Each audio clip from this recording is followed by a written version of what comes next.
Hey everyone, guess what? We do not have ugly swag. We have spaced out radio gear that you're going to want to wear. Why? Because no one wants to wear ugly clothing. So head on over to spacedoutradio.com and go shopping today. You'll be glad you did. And it's a great way to support our show. Once you get your gear, send us a picture of you rocking out in your SOR swag. spacedoutradio.com, shop there today, and make yourself look good.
All right, everyone, welcome to Spaced Out Radio, the After Hours radio show with me, your host, Mr. Rob G. And as you already saw in the thumbnail, we have the legend Jim Goodall joining us tonight for hours 1 and 2. It's going to be an awesome conversation. Can't wait to jump into that, as well as Steve Stockton, Missing Persons Mysteries, and Drew Banky coming in with the After Hours wrap up in hour number 3. And then maybe some unapologetically Mr. Rob G. I just had something that was on my mind that I wanted to talk about. So we may get into that and a lot more. Don't go anywhere. It's going to be an awesome show. Let's go ahead and get into it. Who has the medal positions for the night? Taking a look at the screen, courtesy of Race Fan. Thank you, Race Fan. You're always on top of your game. Looks like we have Race Fan with the gold tonight. We have Kitty Catty Whack with the silver. No, we have, yes. And then we have Jessica S with the bronze tonight. Awesome. It's going to be an awesome show tonight. We also have Flat Six in the building. We have Tamothman in the building. We have Roger Mary dropping some jewels on us. October 21st, 1978, Australia pilot Frederick Valentic kidnapping UFO. October 20th, 1968, the crew of Apollo 7 witnessed 3 UFO triangles. Formation, astronaut Walter Cunningham calls NASA spotted 3 bogeys. Awesome stuff, Roger Murray. Thanks for keeping us informed. And I always bring up Fred Valentic because they say no threat narrative. Where is Fred Valentic? Where did he go? And we'll leave it at that. So thanks for that, Roger Murray. Let's keep going here. We got Jim White from the Santee Dakota Sioux Nation. Thank you for coming in, Jim White. Thanks for showing up here tonight. We got Area 51 in the building. We have Lightwalkers in the building. Yes, Frankie B is here. Thanks, Frankie B, for showing up. We have Daniela. She's here. We got Tina Smith. She's here. We have, I'm not going to get to everybody, just so you know for sure. Gizmo is here. Hey, Gizmo. Happy birthday, Area 51. Wow. Happy birthday, sir. Thanks for coming in. Happy birthday, Juan. Let's see. What else do we have here? Mel WD-40 getting us lubed up. We got welcome to the show, Major League. Thanks for coming in. Appreciate you showing on up. Lars Jansen, I see you there. Tim James, UFO Tim James, thanks for coming in. Let's see. Lee the Bee, thanks for coming on in. Let's keep it going if we have enough time, which we don't. Yeah, we don't. So I see you all out there, and I'll get to the rest of you soon. Let's go ahead and get the podcast side of this thing going, the radio side as well. Welcome, everyone, to Spaced Out Radio, the After Hours radio show with me, your host, Mr. Rob G. Tonight, we have Jim Goodall, legend, hours 1 and 2, Drew Banky in hour number 3, along with Steve Stockton, and unapologetically, Mr. Rob G. Guys, let's go ahead and get ready for this radio. Let's get it on. You ready? Let's go.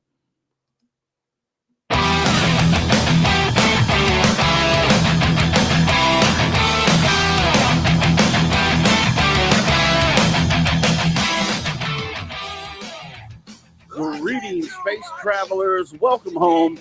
You've just tuned your dial to Spaced Out Radio, the only place where you can own the night. I'm your host, Mr. Rob G, and tonight we're broadcasting to you on our terrestrial affiliates across North America and digitally on digital platforms all around the world. Don't forget, you can access our archives for absolutely free by going to youtube.com/@SpacedOutRadio. And while you're there, please consider hitting that subscribe button. Also, don't forget to follow us on X and Instagram @SpacedOutRadio and @SpacedOutRadio Show. Our website is spacedoutradio.com, where the options are endless. You can stay up to date with SR Newswire. You can get yourself some official Spaced Out swag. Plus, rock out to the man you hear right there, Mr. Ron Bumblefoot, and oh, so much more. We're going to have an awesome show. We have Jim Goodall, the legend, joining us for hours 1 and 2 tonight. Then we have Steve Stockton, Missing Person Mysteries, along with the After Hours wrap-up with Drew Banky, and then maybe some unapologetically Mr. Rob G, because some things have been brought to my attention, and I'm just going to speak my mind on it, right? We'll be doing all that, so you make sure you stay right here. Don't go anywhere as we go ahead and get ready to bring the man of the hour in, the man of hours 1 and 2. You know this gentleman.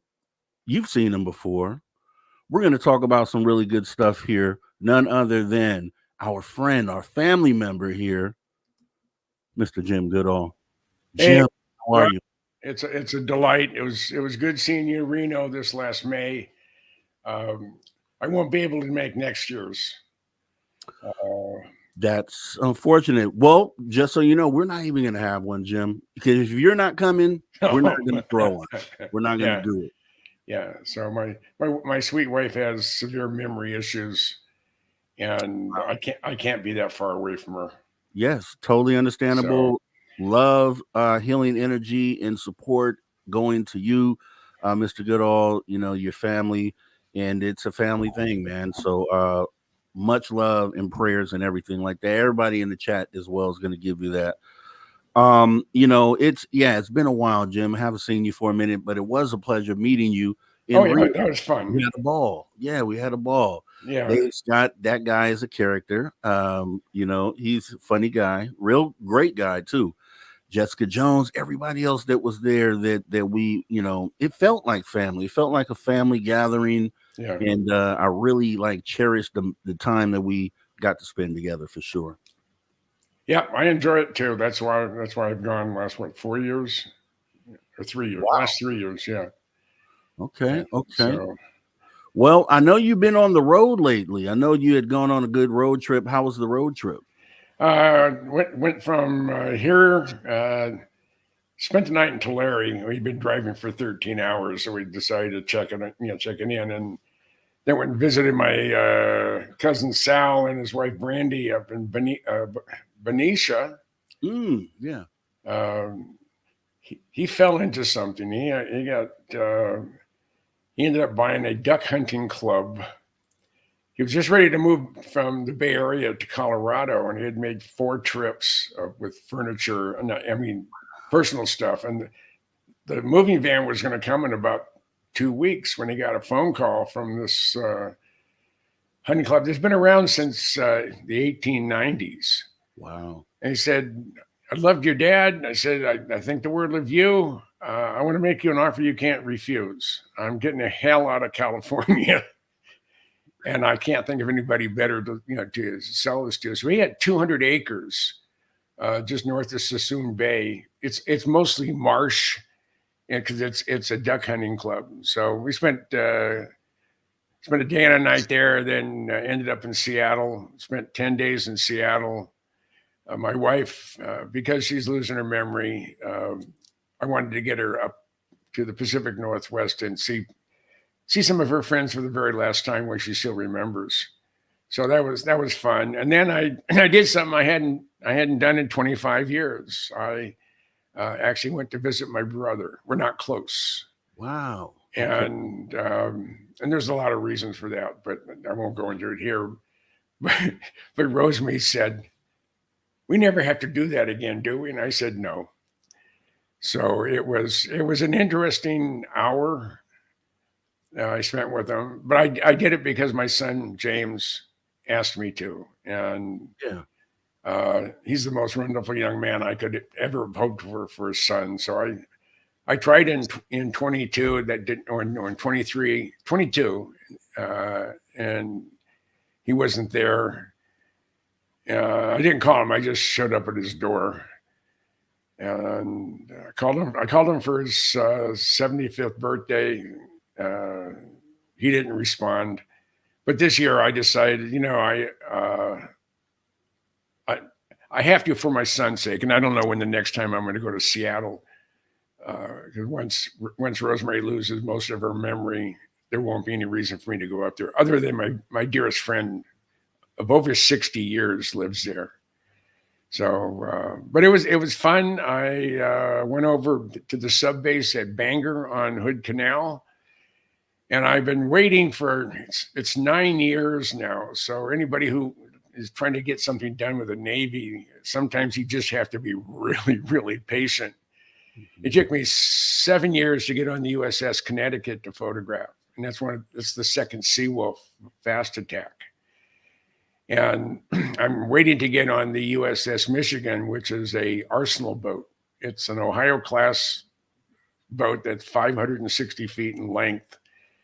And they took 20 of the launch tubes and modified them to launch cruise missiles. Mm-hmm. And since it's no longer a strategic asset, and that was because of SALT II, Strategic Arms Limitation Treaty. And every time I've tried to get on one, either on the East Coast or the West Coast, one of them has been deployed for a long time, and the other one is using an overhaul.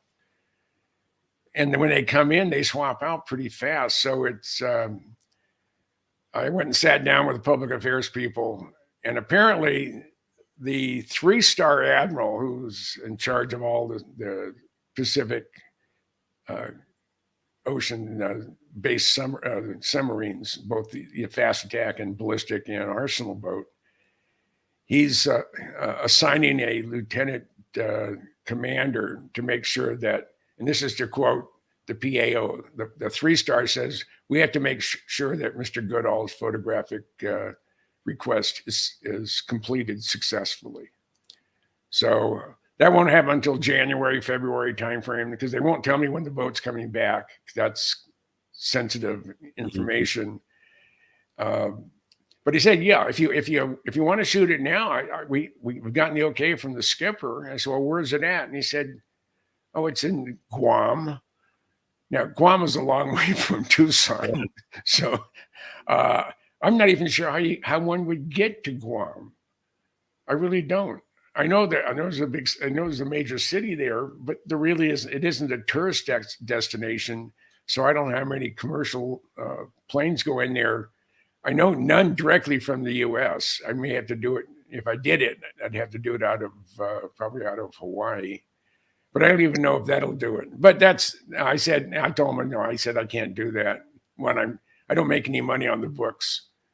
Mm-hmm. I do it because it's a passion of mine. So I'm not willing to fork out a couple $1,000s to fly out there with not knowing anybody out there. So, and it's a long way from home. And if things turn to hell real fast, would I be stranded?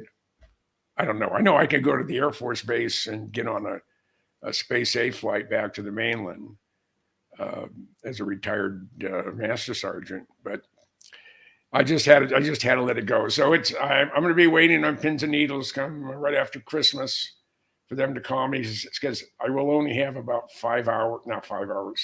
I'll have 3 to 5 days from the time they tell me to be up there, and I'd be up there the following day. So now I'm not great with geographics, but isn't Guam on the opposite side, on the west side of Hawaii, the islands? Oh yeah, it used to be owned by Japan. Yeah. Okay. Yeah. So I mean, I think it is part of the Japanese Empire or the country. So it's a long way away. I mean, we're talking from Tucson to there. I think it's about 5,000 miles, maybe longer, maybe 6,000. So, and I didn't want to be stranded out there. So I said, I'll wait. And the ones on the East Coast, they had the Hurricane Helene went up through Georgia. I know they did. It caused some problems there at Kings Bay. But again, they only have 2 SSGNs. One of them I know is already in the Mediterranean. It's the Florida, and the Georgia's in refit. So, it's a catch-22. So I have a lot of people pushing for me and help me out to get on it, and that's way I'll be able to finish. I have my Ohio class Volume 3 book is 95% done. Nice. It's almost 200 pages. I have room for 10 to 12 more pages, and I'll do that with the SSGN once I get on it. So that's going to be fun. And then after that, once that one's done and it's sent off to Sheffer Publishing, then I'm going to request a ride on a Virginia class fast attack, and they're being overhauled in I think it's in the East Coast. I'm not sure if it's exactly which what facility is doing the overhaul on them, but they would head out, and they wouldn't go through the Panama Canal. They would go, I think, south of the southern part of Africa, and then through the Indian Ocean and around Australia into there, or they may just go through the Panama Canal. That would be fun to be on, to be on the sail as you go through the canal. Yes. So that's what I want to do once I get my Ohio book done. But I have to do it. I have to secure someone to come in and keep an eye on my wife.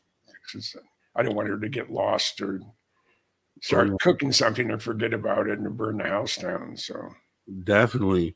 Yeah. Well, Jimmy, I got to say this. I got to say it's awesome that you were able to go and see your brother, regardless on how it felt for him. You know what I mean? At least you guys were able to connect those dots. Glad to hear that. The book, knowing that you are 95% done with that, I would like to, I appreciate the book that you said to me is so well put together. I want to make sure that when you're ready for this next one, that we do some sort of campaign and make sure that there's awareness on how to get the book and really promote and push the book. So let's definitely let me know when you're done with that, so we can set up a date to do that. Sure. Also, where for the current books that you have out, where's the best place that you would prefer them to go get it? Well, if you're near a major aviation museum, I know the Air Force Museum has my B-2 book, my Blackbird book, and my 75 Years of the Skunk Works. And what cracks me up, they can't keep them. They go out, and next thing you know, they're gone. So that's encouraging. And I've heard the same thing there at both the Smithsonian Air and Space at Dulles and the main facility there on the Mall in Washington, D.C. So I'm happy with that. Again, you don't make any money writing books. Right. I've mentioned millions of times, I think, that if you broke it down by how much I made per hour, it would be in the tenths of a cent range. And that's not counting all of my expenses, my travel, food, lodging, cameras, software. I mean, it just goes on and on and on. But I do it because I love it, and it's a passion, and it keeps my brain working. And at almost 80 years old, my brain doesn't work nearly as good as it used to. So it works a lot better than people half your age, Jim. I'll tell you that. I've talked to some people that just don't get it, and you really still have it all connected and are able to deliver. You deliver every time you come on the show as well. So your faculties are present and definitely on display, full display. So that's awesome. Is there, obviously they can go through those options to get the book itself. Now I guess we can do this when we do the push, where they maybe can get for a little extra, get the actual Jim Goodall signed book or copy of the book. That way, do something special like that, because like you said, it takes a lot more work to go into it than you receive on the monetary side of it. But the whole idea is for the world to see your work, right? And and I understand that, and I would like to help do that. So. Yeah. Let's make it happen. I know the Navy is happy with what I do. I mean, they have 3 of my books. You go into the commander of the Pacific Forces. You go into the lobby of the reception area there at Bangor, and they have 3 of my books there. They have the Los Angeles class, and I cover our adversaries, and then I have the Seawolf Virginia class. My Nautilus to Columbia, which I cover all 227 nuclear-powered submarines built or under construction for the Navy. And I cover all the named boats have multiple pages. Every single boat I have photographs of every boat, multiple photographs of every boat, but every named class boat, like the USS Los Angeles, that was the first of the LA class fast attacks, and they built 62 of them. They're retiring them fairly fast, as the Virginia class are the replacement. But it's just I enjoy it. It's I love machines. I always have. I have a lot of fun doing the layouts, because they're so critically important on how people perceive the book. As you have my biggest book, but it's just something I do. It's just fun, and it keeps my brain working. And there's days I don't know if anybody's home up there, but those days are few and far between. Thank goodness. Yeah, Jim, you're on top of your game, and I don't. I've met other authors, and you see work that's put out there, and I always say it. I'm not saying this just because you're a cool guy and you're a great guy and you're the legend Jim Goodall, but the book is very well put together. It's quality work. It's real quality work, and it's a shame for that not to be in everyone's hands. You know what I mean? That would be nice if it was, but I understand that. Yeah. We're gonna make that happen, Jim. We're gonna make sure everybody that's watching this show tonight, or at least a good percentage, are going to have that book and they can be able to speak to it. So sure. Because I'm a creative, I put out work, I create work and put out work, records and different things like that. So I know that feeling of being the creator and then wanting your work to be seen by others. So I understand that. And that's why I just want to make sure that I'm a big part in helping out with that. Sure. What I want to do, Jim, because we got about 4 minutes until we get to the first break. You got to be kidding. We've been talking that long. 30 minutes. It's spooky season right now. I'm calling it spooky season. It's Halloween, but I call it spooky season. Yeah. I just wanted to know if you thought back, could you think of a spooky story that you might have been involved with, or something that kind of gave you the shivers, or something for the season? I mean, I've had a lot of instances where I've been in weird situations. You mentioned that earlier, in the email or the text message. I think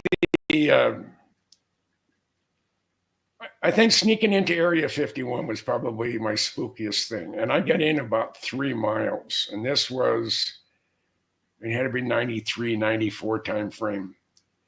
And my then wife, who I refer to as the fraud, she was a good seamstress. And I needed something to keep me warm in the winter because, it snows up there. I was up on top of Whitesides Mountain with Stu Brown and a group, and they got down to 21 degrees with about a 20 to 30 mile an hour breeze. Froze our butts off. And I spent the whole night up there. A couple of guys after about 1 o'clock in the morning, they decided no, they had to go down the mountain. But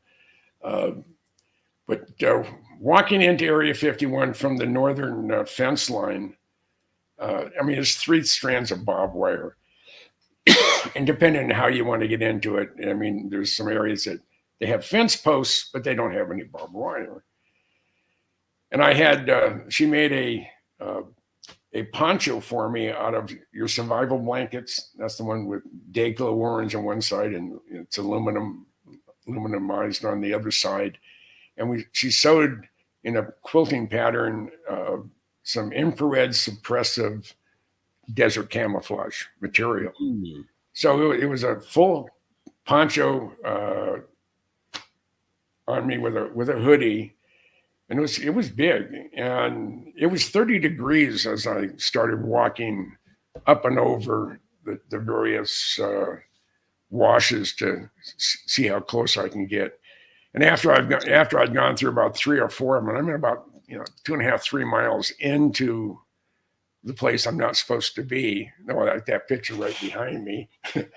Mm-hmm. And I was sweating so much. Literally my shirt and my t-shirt and my shirt and my jacket were wet from perspiration because I was really nervous about the camo dudes.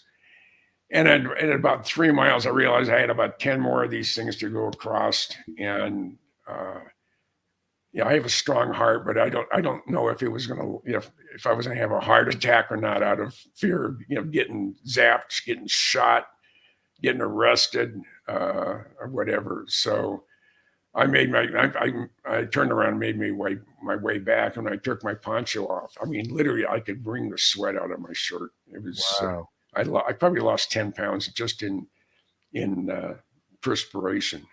That's probably the spookiest or more not terrifying but uneasy time I've had in recent memory. And the thing is, if you do something like that, I wouldn't recommend it today because this was pre 9/11, mm-hmm. and things have gotten pretty weird post 9/11. So, but it keeps the blood flowing and it keeps the adrenaline up, and it's just a lot of fun. Probably I probably mentioned it before, but probably it was sort of uneasy. It was neither John Lear or I were worried or scared, but this was in June of '96. We're at the fence line at Tonopah Test Range at 11 o'clock at night.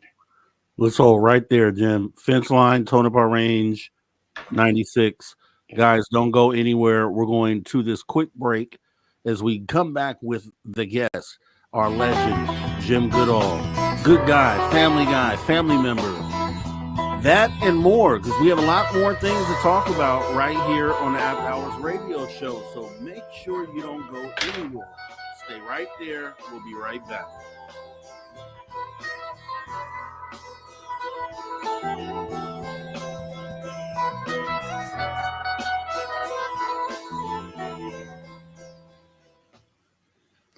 right, we are clear.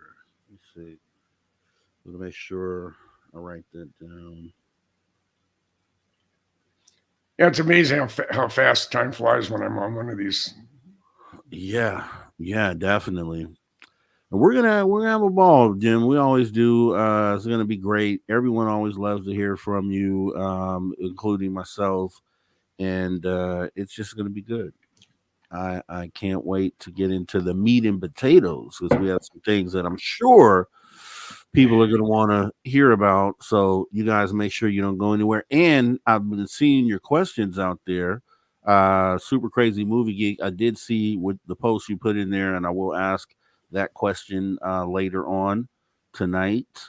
Anyone else, if you have any questions, please put them in caps so I can go ahead and tag them for Mr. Jim Goodall and Richard Minnick. Thanks for the super chat. Appreciate you. Thanks for your love and support of Space Out Radio. Saying disclosure has already taken place. And it's funny that you are bringing that up and saying that, Richard, because later on in the show, in hour 3, on the Unapologetically Mr. Rob G, the little blurb that I'm going to give is going to kind of touch on that. So you might be reading my mind right there, but we will be going there later in the show. So stay tuned. And thanks for your support once again. So did you drive the Corvette up there? No, because all my wife's lady friends are south of downtown Seattle, and all my friends are north of downtown Seattle. And anybody who's been to the greater Pacific Northwest and driven up I-5, you don't, if you can avoid going through downtown Seattle, you do that. So I dropped my best friend came. I flew him down here to watch our German Shepherd, our rescued German Shepherd. I didn't have a heart to put her in a kennel. She'd think she'd being abandoned again. So my buddy RB, I brought him down, and then 2 days later we hit the road and we went in her car. She has a Cadillac SRX. Okay. And she's comfortable driving it, and she was going to be with her girlfriends. And and my buddy Rick drove his pickup down to where Rosemary was going to stay, and the couple there, they're friends of mine as well. They let him park his car there, but then Roger took my buddy to the airport. They're only about 3 miles away. So it worked out really, really good. So I went up there. I stayed at his place, and she stayed down in Burien, which is a suburb south of Seattle. I was up in Linwood, which is north of Seattle. It worked out great. So, I'll tell you what, and I'm going to say this also to the audience.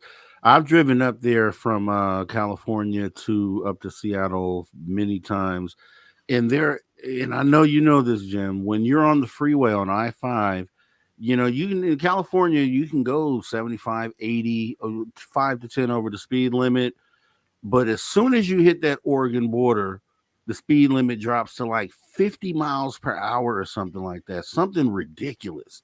And it's so like offsetting that it's like it's weird because you have to, unless you want to get pulled over by the guys, then you definitely have to dramatically decrease your speed once you hit the Oregon border. And I don't know what's up with that. They also don't. Well, now they do, but at that time they didn't allow you to pump your gas. A lot of weird stuff once you hit the Oregon border. Well, I mean, you look at what's left of Portland, downtown Portland, and the entire state. It's always been a sort of a weird place. Back when I first time I went up drove up to Seattle, Oregon didn't have a speed limit. They wanted you to get out of there as as fast as they can. They didn't want all what they referred to as the Californicators. And they were finally ordered to take down these big billboards that said, Oregon is a great place to visit, but we don't want you to live here. Oh. Yeah. Billboards? Oh, it was billboards. There was a number of them. And it was because all the Californians were home prices had gone up through the roof, and someone who bought a house for $30,000 is now worth $400,000. So they would sell it. They would come up to the Pacific Northwest, and when houses were still really cheap and and buy homes. So they're sitting fat, and that just kept jacking the prices up of homes, up and down the entire coast. Coming back right now, Jim. 5 seconds.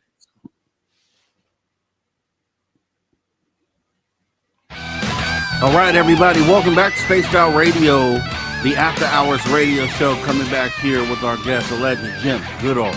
Getting back into some great conversation, guys. Remember, if you're out there on social media, you can follow us. Don't forget X, Instagram at Spaced Out Radio and Spaced Out Radio Show. We would appreciate the follow.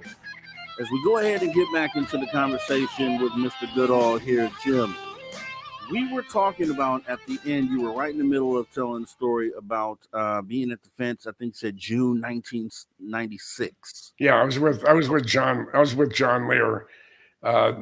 I had heard from multiple sources that Tonopah Test Range was not in caretaker status. It was still an operational base. So John and I decided we were going to go take a look at it. So we got there, got to the fence line about 11 p.m. We have our lawn chairs. We had Generation 1 night vision. And we're sitting there, and all of a sudden I noticed there are 3 armored personnel carriers heading towards us with their lights turned off.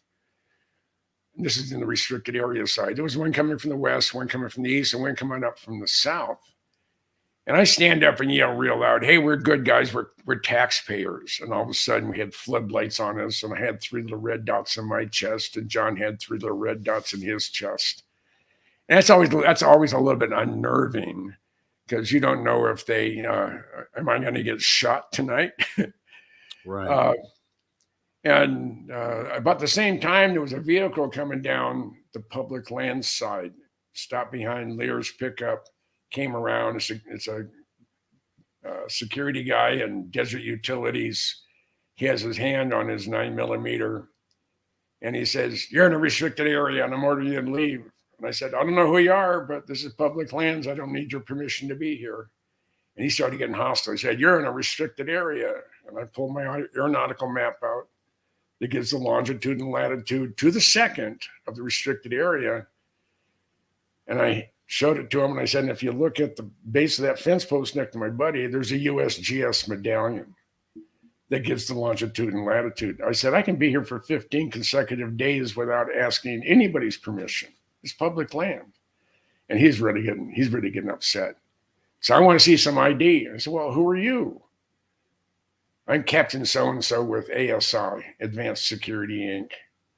I said, "You're a rent-a-cop. You don't have jurisdiction on this side of the fence."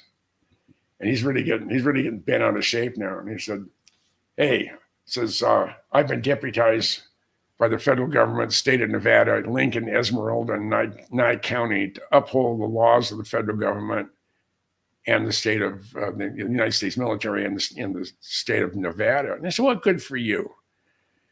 And so I want to see some ID. I said, "Well, I don't have to show you squat. But I tell you what, you show me yours, I'll show you mine." So he hands me his ASI badge. And I said, "This is not a valid form of ID." And anybody who was interested in going out there, the contract security at Area 51, they do not have the authority to arrest you. They can harass you, but they don't have any jurisdiction outside the fence. Mm-hmm. And when I was there for Storm Area 51 in September of 19, they had 2,400 security people out there in Tipico Valley.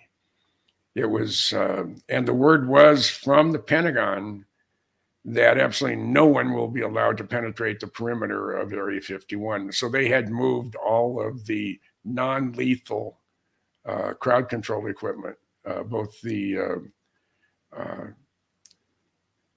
infrared, which makes you feel like you're burning, and then they had the sound, which is they call it brown sound.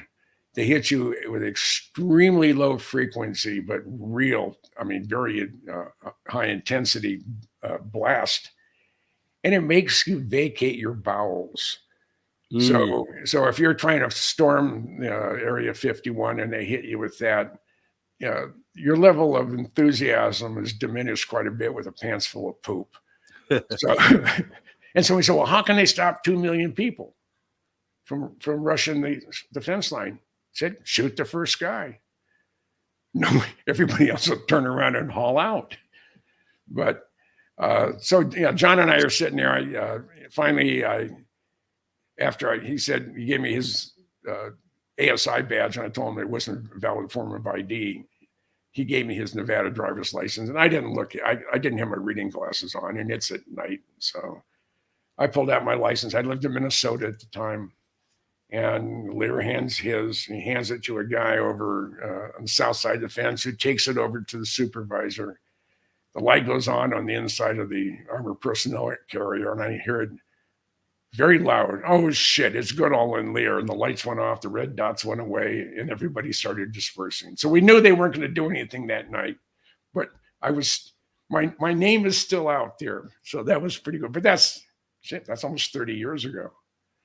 Yeah, and I'm glad you went there, because this kind of leads into where I want to go with this. So, that whole area 51. And let me ask you this real quick. I don't know, are you aware of the story they just put out about the Langley Air Force Base? Oh yeah. Okay.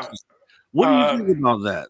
They're trying to make it seem like, as far as I read it, they're trying to make it seem like these are just regular quadcopter drones. That's how the story is positioning them. What do you think about that story? Well, first of all, I heard that the drones were really quite large. Mm-hmm. But there's a lot of real big drones out there. I mean, there's drones that can lift up 1,000 pounds and drop it off somewhere. So, mm-hmm. I mean, that's not technology that's out of the question. But it's not aliens. If you're going to swarm someplace that's super secret, you're going to go to Dugway and you're going to go to Area 51. Plus, you go to TTR. Those three places. And there's a place I haven't located it yet, and I don't know if I'll ever have the opportunity. But there's a new base up in the northeast corner of Nevada. It's all I know. It's a 90-minute drive from Twin Falls. Okay. And I think you go through Jackpot, which is right on the border of Idaho and Nevada. And if you go in, at least the last time I looked, if you go on Google Earth and you look at the extreme northeast corner of Nevada, it's all pixelated. Places that the government doesn't want the world to see. They have told Google Earth and other satellite providers, you're forbidden from showing that. And at one time, there was some speculation that they were going to file a notice to airmen of a new restricted area. But as soon as you do that, as soon as the new aeronautical map comes out, or a NOTAM's announcing that this area has been now declared off limits to all but approved flights, that tells you, hey, that's where the new secret base is. So apparently they didn't do it, and I understand that it has been very well camouflaged. But I say, until I lay my eyes on it, I won't be able to verify that. But another thing, I have a dear friend that he's been to most of the places where spooky stuff happens, and we're talking about UFOs now. And he said a good 90% of what the public is seeing around the world is man-made. Said the amount of non-human-made craft is a very small percentage of what's out there. And that's whether it's a Tic Tac, whether it's a TR-3B. People have been describing craft unknowns that have red and green lights on them. Well, if you have red and green lights on them, which is required even on military aircraft, unless you're in a war zone, it tells me that, well, they're complying with FAA requirements on aircraft lighting designation, which means they were made here and they're complying with. See, and I want to say something to that, Jim, because I've said this before, because that is definitely the popular narrative, is if they have these lights that appear to be FAA regulation lights, that we automatically look at them as human made.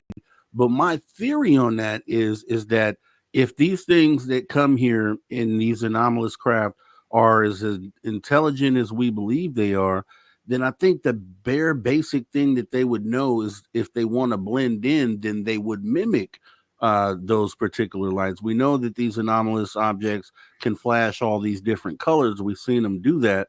But if they wanted to go undetected and have us feel like, okay, these are man-made craft, then they too would mimic those light patterns. And I think there's some examples out there of that. What do you think about that? I don't know if a alien entity would take into consideration anything. I mean, they can leave at the speed of light. They can probably have cloaking capabilities. And I'm going to go back to what Ben Rich told me. He said, Jim, we have things out in the desert that's 50 years beyond what you can comprehend. And he knows what I can comprehend. And if you see movies like Star Trek or Star Wars, we've decided something, how to go. He said, if you see movies like Star Trek and Star Wars, we've been there, done that, or decided it wasn't worth the effort. And that opens a whole can of worms on what can be out there. Also, when he was speaking at the grad student banquet for the aeronautical school at UCLA, he said in his prepared text, we have the ability to take ET home. Now just think about that statement. And that means we can travel to the stars in a craft that we have, that we're flying. Go ahead. Finish. I'll go after you. Yeah, and Bob Lazar has some stuff that he's never divulged. That is, I think it's going to be in the new movie or the new documentary, Bob Lazar, the original whistleblower. And it's causing a lot of excitement, a lot of interest. So you're driving me right into where I wanted to go with this conversation. Because Jim, here's the thing too. Now, I actually did a show on my own channel recently about government tech, and I thought about the Ben Rich statement, the one you just said there, that we have the tech to take ET home. And I thought about it. I was like, that can be looked at two different ways. It can literally be looked at as what he said. We have the tech to take ET home, which means we have advanced things that we have built or put together. But then I thought about it and I was like, but it also could be looked at in a different light. It could be looked at as that statement, we have tech take ET home, could mean that we have extraterrestrial crafts that are able to take ET home. And I looked at that and I said, yeah, that statement could cover both of those scenarios, saying that we've built things that could take ET home, but then it also could cover that we have retrieved or recovered ET tech that could take ET home. Well, it's probably very much like the movie. It was the 4th of July. Independence Day. Yeah, where they had a craft and they couldn't get it going. And all of a sudden, it lit up because the motherships were coming in. Mm-hmm. Mm-hmm. And they figure out how to move it and how to control it. It's kind of hokey, but they're still capable of doing it. So just for them, just for Ben, it's just, now he mentioned this 30 years ago. If it was 93, it's 31 years ago, almost 32 years ago. That's a long time in the aeronautical industry. And the fact that it came from the mouth of Ben Rich. If anybody on the planet would have known, it would be Ben or right. Kelly. Kelly had since I don't think he passed away quite yet, but he was not in very good shape. So it is, it is. He said it, and I just I have to believe it. I have to believe it. I believe it's a true statement. I'm just the way I'm positioned or theorizing and just kind of looking at it as is like the statement is almost like a blanket statement that isn't specific. It says we have the tech to take ET home, which means, hey, we built some stuff that we believe now can take ET home, or it could mean, hey, we've retrieved or recovered some craft that can take ET home. Now, with that being said, if we look at the time frame, he said that in the early 90s, right? And then that was right around the time Bob Lazar came out and said, hey, we have essentially the tech that I was working on that could take ET home. It's essentially what Bob Lazar said when he came out and said we were working on these ET craft trying to reverse engineer. So it would almost back up the statement that Bob Lazar made if it were looked at as, hey, we've recovered tech that we know can take ET home. So Ben Rich, that statement could essentially back up what Bob Lazar said. And it's just and I'm just, throwing things out there because I think it doesn't point one way or the other. But regardless, how do we know we had the ability unless we've done it? And if we've done it, what are the repercussions of you're going somewhere, some places, let's say it's 4 light years away. Well, that's 4 light years traveling at the speed of light, which is 186,000 miles an hour per second. What happens to the human body? What happens to the evolution of the person if he goes, he goes from point A to point B instantly, and when he returns, has there been a massive, time interval change? Because some people say, well, if you leave, when you come back, it may be 1,000 years after you really left. Right. So apparently that's not the case. If we have flown or had the capability, the knowledge for Ben to say we have the ability to take ET home. So whether it's a man-made craft or it's an alien craft, we've done it. I can agree with that. And we know these, Skunk Works, Lockheed Skunk Works, and all the other government contractors have likely retrieved craft or been given craft by the government to attempt to reverse engineer. And we know they also develop craft as well. So we know they deal with both sides of that spectrum. So it's great that we're getting into this because the way I look at you and the group that you were with, so the Interceptors is almost like the detectives in as far as that goes, trying to sniff out the black projects or what's currently about to come out. I kind of want to get into that, right? So like if you were, well, first let's talk about how did that group get together and what was the conversation? It was a merging of like-minded people who had a goal to learn more about Area 51, and our backgrounds were so different from each other.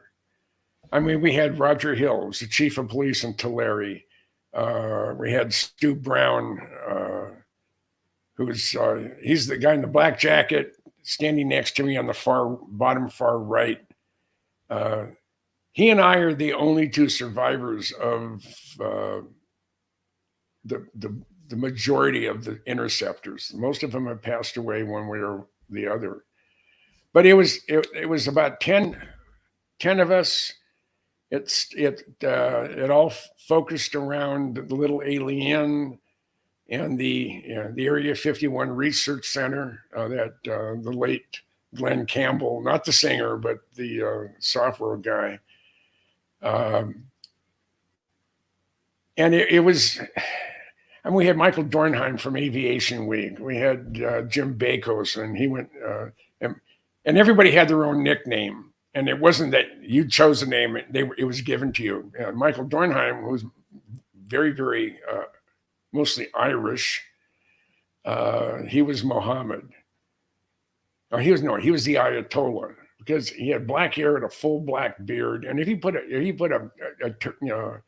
some Middle Eastern garb on, he could pass as one of the Ayatollahs. And he was just one of those special people that came into your life. Jim Bakos had a company out of trying to remember the name, Hemet, California. That was a specialty metals company. We had, like I say, Roger Hill. He was the chief of police, and his commandant. And we also had his chief detective for homicide up there with us on one or two occasions. And and we had Agent X, Mark Farmer. I think he still lives in Japan. Last time I ran into Mark, I was in Juneau, Alaska. And my wife asked me, "Do you know anybody in Alaska?" I said, "I know one person." I said, "Who's that?" He said, "Bob Lazar." Not Bob Lazar, Mark Farmer. But I don't know where in Alaska he lives. And we're walking down a back street. This is how weird how things sort of bring people together. We're walking down a back street because we're going to go up to see a waterfall. We were there on a cruise, and we spent the whole day there in Juneau. And I look across the street, and I see this guy coming out of an apartment building to walk his dog. And I said, "Boy, that looks like Mark Farmer." And he looks across, he's on the other side of the street, and he's looking across, and he says, "That looks like Jim Goodall." I mean, the odds, there was like a 5-second window. The 2 seconds, if it was 2 seconds slower coming out of the building, I'd already crossed over, and I would not have been looking back to see him. Mm-hmm. So he can run. We sort of met in the middle of the street and said, "Well, how in the hell did we run into each other here?" So we were meant to reconnect. You know, people. I'm a firm believer. People come into your life and go out of it because they're supposed to. Yeah. And this issue of Popular Science, which was March of '94. Is the largest circulation ever for Popular Science or this type of magazine, and they figure 6 million people read this article, and bought up every single copy of the Popular Science. The Area 51 patch. That is in the middle of almost in the middle of the composite there. That's something that both Glenn Campbell and I sat down. I did the art, and then he had the resources to make the T-shirts and the patches. And it was a very, very special time, and that window that created the Interceptors closed. When some of the key people passed away, John Andrews for one, Jim Bakos for the other, but it was a special time. And then 9/11 hit, and of course the security considerations in and around military installations, especially secret bases such as Area 51 or Tonopah Test Range, the metrics changed. It was no longer, they were no longer going to see us as just a nuisance. They're going to look at us as a potential threat. Okay, stop right there, Jim. Because Sure. what we're going to do, this perfect. We're getting ready to go into break right now at the top of the hour. Guys, so this Interceptor crew, they were like detectives. They sniffed out black projects before they were announced. We're going to get into more of that conversation. Plus, we're going to talk about some Bob Lazar, and we have some other things lined up. So you guys don't go anywhere. Make sure if you do, come right back. Conversations that move the needle. Conversations that move the needle. You're listening to After Hours with Mr. Rob G on the only place where you can own the night. Spaced Out Radio. Spaced Out Radio. You've tuned your dial to the right frequency. All right, we're clear. And Jim, we're off camera for the next 5 minutes. So I'll see you in a minute. Okay. All right.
everybody. All right. We're coming back right here with the After Hours radio show with me, your host, Mr. Rob G. And we're back with our guest, Jim Goodall. So we have about 30 seconds till we come back from radio. Just know that this is questions hour. So make sure that if you have them, put them in caps, and I will tag them and we will pose them at the end of this hour. A lot of great stuff still to come this hour and hour 3. So make sure you guys don't go anywhere as we get ready to come back from radio right about now. All right, everybody, welcome back to Spaced Out Radio after hour number 2. Back with our guest for the second hour, Mr. Jim Goodall, the legend Jim Goodall. We're talking about the Interceptor's crew. We're talking about Black Projects. We're talking about Bob Lazar this hour. All sorts of things. Make sure you don't go anywhere. Also, space travelers, consider taking the next step and joining the club. That's right, you can join our Spaced Out Radio Space Travelers Club for as little as 5 buckaroonies a month as we get back into the conversation here with Jim. So, as I was telling the audience here, Jim, your Interceptor group, you guys were out there sniffing out Black projects like you knew where to go. And I think that's a talent that your group had, being able to know or predict or forecast when and where to be in order to capture images of some of the things that literally ended up coming to be fruition. So I would want to ask you, like, if you were going to get into things today, the current day, you were just starting your group today, what would be some of the places or what would be some of the techniques you would use to kind of sniff out some of these potential upcoming Black projects? How would you approach it? Well, first of all, I would find a different. I know there's another way to get up to the top of the groomed range, and that's the one that's east of Area 51, where Whitesides is part of. You can't see the whole base, but you can see anything that takes off from it, and you're 4,000 feet above the valley floor when you get to the top. I would go up there with either dirt bikes, or dirt bikes are loud. You wouldn't want something relatively quiet. I think a quad would probably be able to make some of the roads. There's a lot of areas where things are washed out. And this is on the road that I got partway down, and we had to literally back up a long way before there was room to turn around. And it was a washout, but like I say, a quad can make it. And I was in a full size 4-wheel drive vehicle at the time. So that's what I do. And I would also there's a way that you could get to the north fence line at Tonopah Test Range, and that's an operational base, and they're flying spooky stuff out of there. I think the F-117s that are flying during red flag and whatever fly out of Area 51, out of Tonopah Test Range, because they kept 13, I think it was 13 of the F-117s to fly in dissimilar air combat, playing the fact of you're a enemy low observable aircraft, and can you find them, and can you track them, can you lock on or whatever. And the F-117 has the smallest radar cross section of any of the stealth airplanes flying today. It's 100 times smaller radar cross section than a sparrow. I'm talking a little bird about so big. Mm-hmm. It has a smaller radar cross section than that. The radar cross section is about 20 times smaller than that of the B-2, which is the newest one. I don't know what the B-21's radar cross section is. It was supposed to address literally all of the shortcomings of the original flying wing, the B-2. So we'll just have to wait and see what happens on that part. But to there's a way to snoop on our government and get away with it, but you got to be sneaky. One of the ways is the farmers that the ranchers that go out and maintain the drinking troughs and whatever. Some of them put salt licks out. They usually drive white 4-door pickup trucks. So that's what you'd want to use if you were going to go in somewhere. But what you do, you'd have someone that's going to drive you in to the north end of Area 51. There's sort of a depression that you can't see anything from the dirt road. There's probably critters down there, so you would probably want to do it during when the weather's cold versus when it's hot. But you drive in there like you're gonna do some work on the water trough, and the guards on the bombing range, which is the far end of that road that goes just to the south of the town of Rachel. They're the ones who typically repeat. There's a vehicle that went down, and so never mind. They're maintaining a water trough. Mm-hmm. What you do is when you leave, they can't see you at the bombing range gate. You go down into that depression. You unload the guys that are going to stay there, the tents, the infrared suppressive camouflage netting, and then he leaves. He goes into Rachel, or he goes back to Las Vegas, until you're ready to, for them to come back. And that's what you do. That's one way that at almost 80 years old, and I drive a Corvette, and it's not an off-the-road vehicle, and I'm not going to take my wife's car into the desert.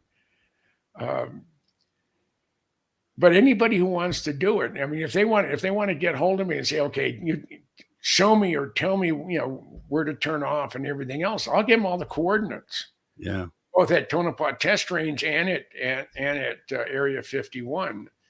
Because literally, if you can go out there as a low observable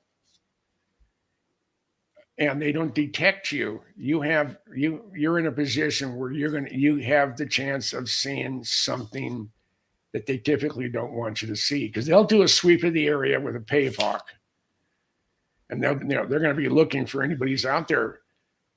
But if the security people at the bombing range security checkpoint, if they say, well, a white pickup truck went in, they were only in there about 10 or 15 minutes, and I saw them come out. So they're not going to come looking for anybody at that part of the public lands, but you're in a perfect position to photograph anything that takes off from Area 51. Because what everybody has told me, people that have been at the test site, is when a program aircraft, whether it's the original F-117 or the possibly the B-2 prototype or the Excalibur, which is a low observable electronic warfare airplane, when it takes off during flight tests, it doesn't do any maneuvering. It takes off in a very gradual until they check everything out.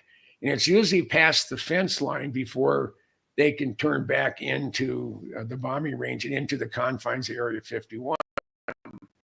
And one of the problems with most people, I'm always looking up. I don't hear for squat, but if I hear any airplane, I don't care where I'm at, I'll go up and look. 99.9% of the people don't.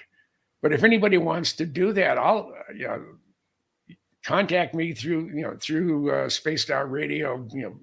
Either Rob G will forward me the request, or Dave Scott would, and I'd be more than happy. Give them their phone number or their email and said, hey, I want to go snoop on the government. So you got to be smart about it. If the contract security people approach you, don't be belligerent. Be very respectful. They can make life miserable for you, but you're not breaking any laws. They're trying to harass you to get out of the area, but you're in public lands. you're the public. You have every right in the world to be there, even if they don't like it. Right. Right. So, and what was one of the sayings that you had? I know I when we talked before and I interviewed you before, I played the old video clip of you that you were on a particular program, and you made a statement along the line of it's our right to know what they're doing, or something. That's paraphrasing, if you remember the quote that you gave. I mean, yeah, it was the harassment I was getting from Mr. Pete Ames at the Pentagon when I was there during Desert Shield and Desert Storm. I went to check my security clearance when I first got there to get my permanent Pentagon pass, and I had a flag on my security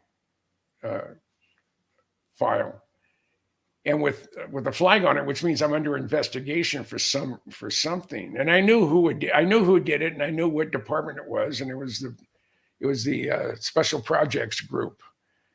And they've changed; they don't have the same numbers on the rooms anymore. But it was 5D 156, and it was Special Projects. So I called them, and because I had Pete's number, and I called him, and I said, Pete, where are you located? And he said, he told me 5D 156. And I said, I need to meet with you today, because I'm here in the Pentagon. Oh, I didn't know that. Bullshit. He knew I was there. So can I come and see you? And I said, sure. So I got there at 1:00. He wasn't available until 1:15. And it's a door, there's no name on it, just the room number. I pressed the buzzer on the cipher lock, and the door opened, and a young lady was at the desk. And I said, I'm, at the time, Tech Sergeant Jim Goodall. I'm here to see Pete Ames. And her jaw about hit the desk. And then for about 15 minutes, I had a constant procession of people saying, hey, you want to see what Goodall looks like? Goodall's here. You want to see, let's take a look at him. And finally, Pete was ready, and I went in. He was with another agent. And he said, wait, I don't like the questions you've been asking. I said, Pete, it's my job as an American citizen to challenge my government, to ask my government, what are they doing with my money? It's not yours. This is, you don't own those airplanes. You don't own Area 51. You're a custodian. If it's your task to keep it secret, and if there's a legitimate reason for it to be secret, not just we're going to make this secret just to keep funding from anybody finding how much money we're spending on the project. And that's the primary reason a lot of programs are classified, is he didn't want the bean counters in Congress to know how much how poorly they're spending our money. Mm-hmm. But I told Pete, I said, Pete, there isn't a person in this building, I'm in the Pentagon, that can stop me from questioning my government short of putting a bullet in my head. Yeah. And if you've gone to that level, then I don't want to be here anyway. If our country has gone down the toilet that far, and it has gone down the toilet almost to the point where even Roto-Rooter couldn't fix it. But there's hope. There's hope. That right there is exactly the attitude. When I watched that old clip, and we were doing the interview at the time, and I was like, that's just embodies everything that Jim stands for today. The feeling that we get from you today when you watch this old clip of Jim, and he's saying that and having that feeling behind that statement, saying basically I have the right to do this, and I'm going to do this. Essentially, well, no, if you're an American citizen, it is your job to question our government. It is your job to ask uncomfortable questions. Yeah. And I told him, I said, if it's not classified, as an American taxpayer and an American citizen, I demand an honest answer, not a lot of crap or double talk. I can look all through that all that double talk, and they're talking around in circles and that, and I won't, and I'll let them know that, hey, that's bullshit. I don't know if I can say that, but on the air, but it's something that you're not going to stop me from asking questions. You're not going to stop me from pushing the envelope. Now I haven't been as active as I once was, because when you get old, the knees aren't as good. The fact that do I want to sleep in a tent out in the desert? I've done it dozens of times. Do I want to do it at my age? Well, I can. I would want to do it, but if I had a choice, if I could help someone else do it versus me, but I would, if someone said, "Hey, I'll pay you to fly to Las Vegas. We'll rent a 4-wheel drive. You show me where to go. We'll go up there. We'll spend a couple. If we can get in there as a low observable, we will. And we're bound to see something." Yeah. I mean, I would love to do that with you, Jim. That would be so awesome, man. And it's great that you would be willing to give that information. Truthfully, I feel like that should be, after this book you're writing now, maybe that should be your next book. And I think that would be an awesome one to put together as well, because you have all the knowledge on it, just like the other projects. Now, with that being said, okay, so now getting into, so now we have the blueprint, or we would in that case have the blueprint to try to for ourselves see what some of these new Black projects are. So I want to move into Black projects only because there were some that you filmed in the past that eventually came to fruition. And I have actually a picture here. I did this other show in regards to government tech versus adversarial tech, along those lines. And I just kind of put together a collage of craft that eventually came out, that were tested and then came out. Some of them didn't. And the reason why I put these together, and for the radio audience, it's an image here of about 9 different craft. One is called the Bird of Prey, that was built by Boeing, that never actually released. They did build it. There's the F-117. There's the SR-71. There's the RQ-170, the drone, unmanned drone. There is the reported Aurora that has never come out. There is the B-2 bomber. There's the RQ-180, which is the successor to the RQ-170 drone. There's the B-21 stealth bomber, the new bomber they have out. And then the reported rumored TR-3B. So you can look all those up online for the radio audience. But the reason why I put this together, Jim, was because I was just thinking once again, and I was like, okay, let's look at what we know has come out as, government craft that were secret at one point. So they were technically all Black projects. And the reason why I put them together this way is because it seemed like the design language was very similar, starting with the SR-71 and then going forward, triangular shaped craft. And then the ones that hadn't been released, the rumored Aurora and the rumored TR-3B. So my idea was, or the angle I was taking on this, is that it appears that the government, for whatever reason, and these craft were built through different contractors, not all through one particular contractor, and it just appeared that the design language was very similar as far as triangular shaped craft, angled craft. Mm-hmm. Now, the reason why I was doing that is because I was trying to point out that it seemed like, as far as man-made craft goes, that the government is more likely to put out something with a triangular or angled design. And I was putting that up against something like a Tic Tac, something that's very unconventional and totally out the box, that no one has reported seeing a Black project that is even along the lines of a Tic Tac or some of the other anomalous things that we have. So I just wondered, what is your outlook on that? If you look at a Tic Tac, or if you look at something that is unconventional outside of this design language, what would you point to? Would you still agree maybe man-made, or would you look at it as likely something else? Well, I'd have to be familiar with its operational environment. Where did it come from? Where was it seen? What did it do? All these airplanes right here, including the B-2 and the B-21, those designs are old. Mm-hmm. The F-117, they started working on it in the 70s. The SR-71, they started working on it in the 50s.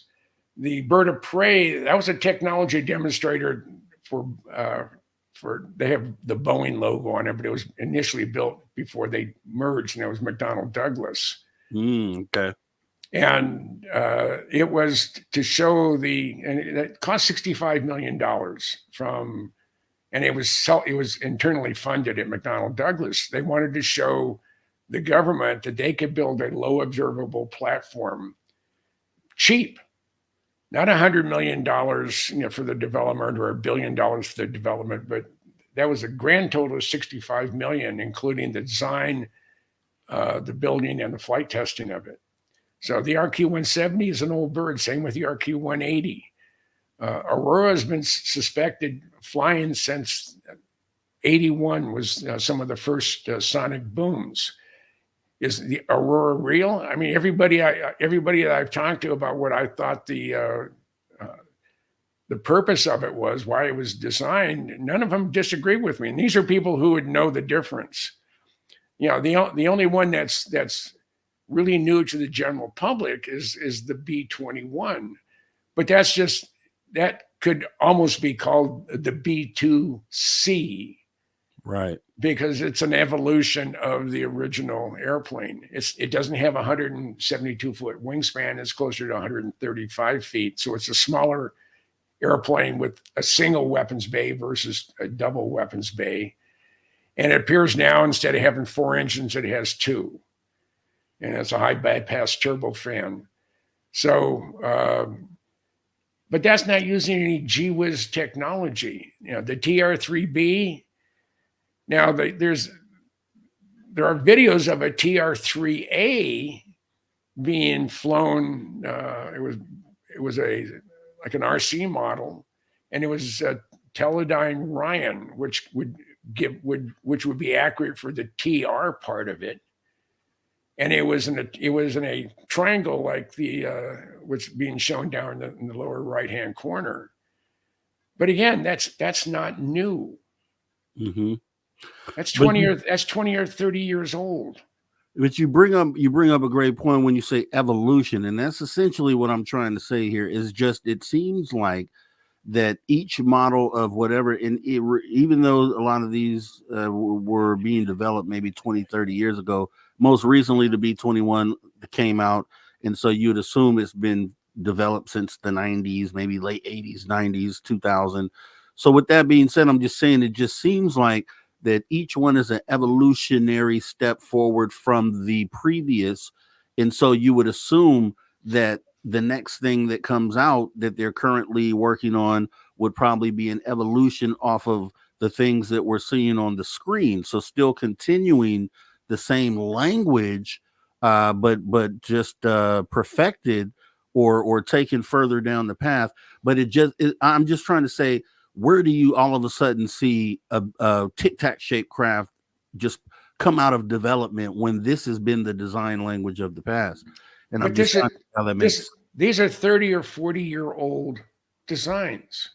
We're not talking about anything that have been developed in the 21st century, and that's a quarter of a century almost. I mean, it's almost 25% gone. So the evolution in computing capabilities, the evolution in propulsion systems, metallurgy, everything associated with exotic flight regimes, it has grown by leaps and bounds. I mean, envision what you had for a computer in 1990. Right. And what do you have today? I mean, we have more computing power. Let me get out of here. In this thing, yeah, than the entire world had 30 years ago.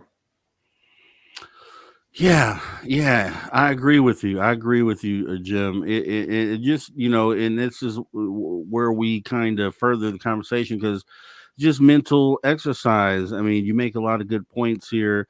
And, I'm just like, okay, tic-tac is so drastically different than anything we've ever seen. But we're going to get into more of this. We're going to get into other Black projects, also some Bob Lazar talk, because this man is Bob Lazar's friend. Let's talk about that and a lot more right after the break here. You guys don't go anywhere.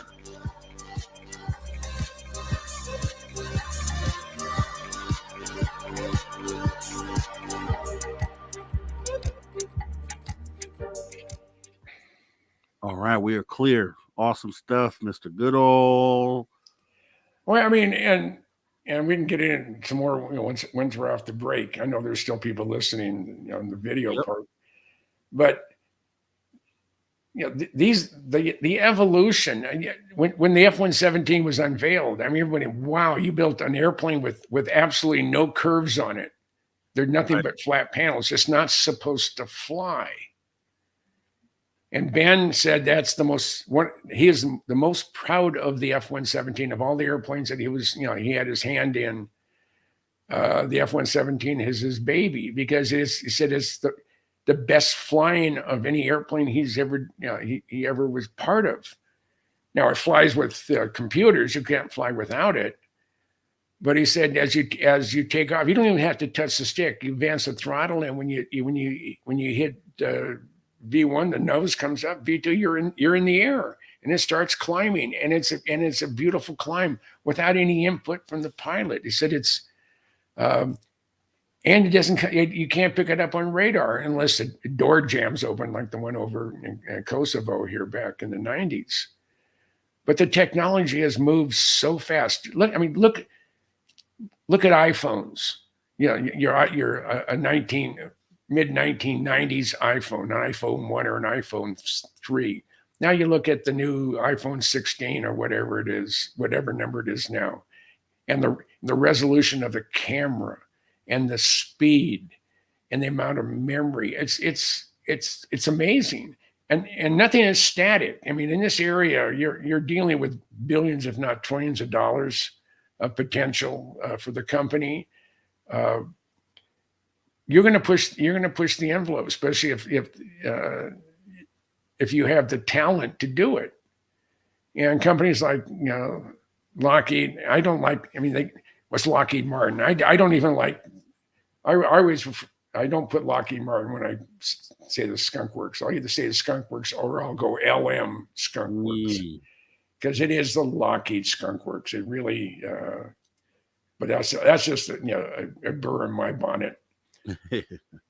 But we have, we're flying things out of it that you're not going to see. I probably won't because I'll be dead. But all these things, everything we have on this page right there are 30 to 40 years old, in some cases, 60-year-old designs. 60 years old. I mean, people are born and die in that time frame. And yet you look at the SR-71 or the A-12, if you go to any place that has an A-12 on a public display, and you go, wow, is that futuristic? Well, yeah. And it was even, just think what it was like back in 1958 when they started building it. I mean, it's amazing. And to our knowledge, they have, our federal government has not released anything that flies faster, even though Ben says that we have the ability to take ET home. The propulsion systems and stuff that Bob worked on, apparently in his new movie, Bob Lazar, the original whistleblower, he has some stuff in there that he has kept to himself, kept secret up until now. And he also said there's going to be a demonstration after the documentary comes out. There's three parts to the program. There's the documentary. There are the promotional pieces that go with it. And I've been told that it'll be museum quality models. It will be the hangar at S4 with the sports model, and all the equipment and everything that was in that hangar is going to be in there. And it's and the box that it comes in, that's shipped in, would act as the hangar. And I'm excited about that. I don't know what they're going to go for, but I know I have one with my name on it. And then there's going to be a demonstration. Exactly what Bob hasn't said, other than it's either going to be a blow your mind event, or it's going to be a total disaster. One of the two. Ooh. What he's referring to, I'm not sure. My gut tells me that, and again, this has nothing that he didn't say anything about it. But let's hold it, Jim. Let's do that right after the break. We got about 10 seconds here. Okay. Actually, about 30 seconds. About to load it. It's about 30 seconds. So yeah, we'll say that because we're going right into Bob Lazar as we wrap up this Black Project talk. Let's see, Koalan Collins, thanks for coming on in. Appreciate you showing up. Appreciate everybody that may be watching from X. If you're on X, if you wouldn't mind, right on the screen, I believe there's a little heart icon. If you could hit that, maybe even hit the share button, share this on your feed. Awesome conversation with the legend Jim Goodall, and we will be continuing that right now as we come back from radio. Here we go. All right, everybody, welcome back to Spaced Out Radio, after hour number 1.5. Yes, we're on the back half of the second hour already. Once again, that means we only have about 22 minutes left with our guest, Jim Goodall. It's already gone. Time goes so fast. Guys, if you're on social media, I just talked to you, X. Make sure you guys give us a follow at Spaced Out Radio, spacedoutradio.com. We would appreciate that. Getting back into the conversation. So we were just kind of talking about, you were saying, there's a lot of this tech was begun to be developed back in the 80s, 90s. So before the turn of the century here. And so what I'm trying to see is, wouldn't there be, or let me ask you this, let's do it like this. If just say, okay, 1995, they began development of a different type of tech that in no way resembles anything of the past. By when do you think, what year would we start seeing that, or expect to see something like that maybe come out to the public, or at least be spotted in the sky? I am, and the Black projects that have been operated in total secrecy, the program has come to an end, and the 15 years the A-12 Blackbird flew was under total secrecy. And that airplane was retired for 20 years before they acknowledged the existence of the A-12, which led to the SR-71. So and the other thing you have to take into consideration, you said the 80s and 90s. That's 35 to 45 years ago. Yeah. That's a lifetime. That's a couple generations. Definitely. And it's very possible that there's been some major breakthroughs. I mean, there was major breakthroughs with the bird of prey. There were major breakthroughs with the F-117. There was incredible breakthroughs with the Blackbird, both the A-12, YF-12, SR-71, and the unmanned drone. Now, the ability to fly a tailless airplane like the B-2, the B-21, the RQ-180, 170, those technologies didn't exist in the 70s or 80s. It wasn't until the 90s where we had the computing capability and wrung out all the problems associated with flying an electric airplane, not electric powered, but one that's controlled electronically. And it's so the stuff the gee whiz stuff that's flying today in 2024, you and I will probably won't see it until 2045. Okay. I'm going to be 100 years old in 2025. 45, not 25. So they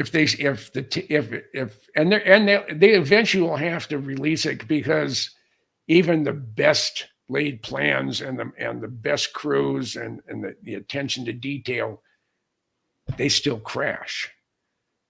I mean, Ross Melhare was lost in an F-117 outside of Bakersfield. He was flying at night, and they figured he'd get he was flying with the forward infrared, the IRAD system. He had his head down, and he lost situational awareness and augured into the mountain. Mm-hmm. We had another one that was lost in a similar way earlier than that. So the F-117 crashed, and it was rumblings, but we didn't know anything about it. And now the F-117s are in museums. Now it always cracks me up. And same with Blackbirds and stuff.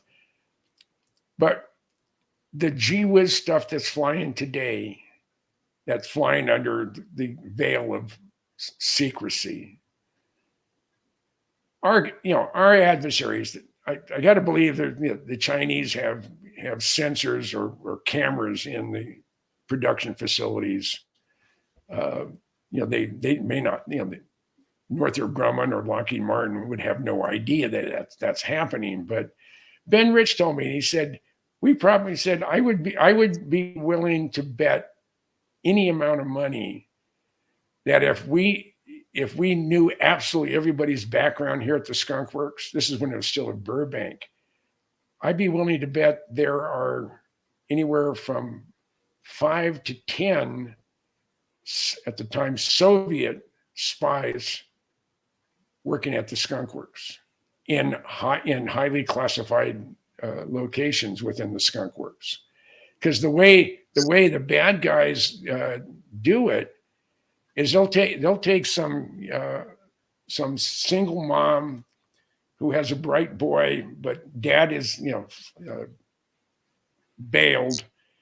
She's they're living on food stamps and Section 8 housing, and his kids hanging around with the wrong crowd, and they're really desperate. But the kid's really smart. I mean, all his numbers and tests and everything else. He has a real high IQ, has a real strong propensity to technology. So mom runs into a gentleman at the store or whatever. And this is all planned by the Soviets, and they start talking, and he said, "Well, I have a dear friend that works at Lockheed, that works in human resources. He gets the mom a job there." So now this is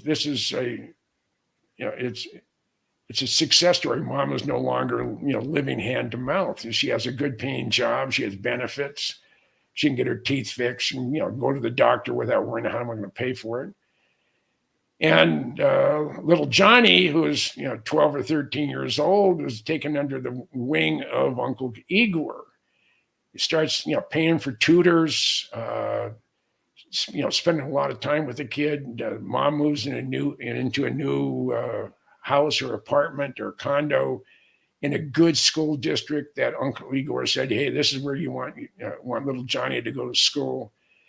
He makes it. He gets really good grades because of the help from Uncle Igor. He goes to MIT, or he goes to Caltech, or he goes to some other incredible location of higher learning, and he gets a bachelor's degree or a master's degree in aeronautical engineering. And Uncle Igor said, there's openings there at the Skunk Works where Mom works. She has, everybody thinks the world of her. You've won all sorts of, science prizes in high school and in college. You were good in athletics, but you were far superior in electronics and designing stuff. Put your name in. So little Johnny gets hired at the Skunk Works. He starts out as a junior engineer. 10 years later, it's now 30 years since Uncle Igor has been in their life. And Uncle Igor's at the house all the time, helping Mom, buying stuff for the house, fixing stuff when she needs it fixed, if Johnny can't fix it.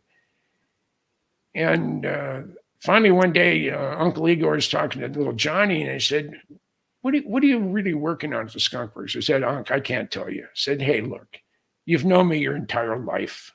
Have I ever done anything against you or your mom that would hurt either of you?" And he said, "No." I said, "Well, why don't you, fill me in. I'm just curious. So after being hounded for whatever the length of time is, and these guys are they're in there for the long haul. Finally, little Johnny, senior design engineer at the Skunk Works now, gives Uncle Igor a tidbit. He said, well, can you get any documentation on this? And he hems and haws, really doesn't want to, but then, he finally figures if I get a USB device or whatever, I'll just load something up. I'll put it, have it in my coffee cup when I go out because they scan everything. So little Johnny finally gets, the manual for, just say, the F-39, whatever it is, or the SR-72. And he brings that to Uncle Igor. And then Uncle Igor's, now he wants more. And he said, well, hey, no, I gave you a lot more than I ever thought I would do, and I'm really nervous about it.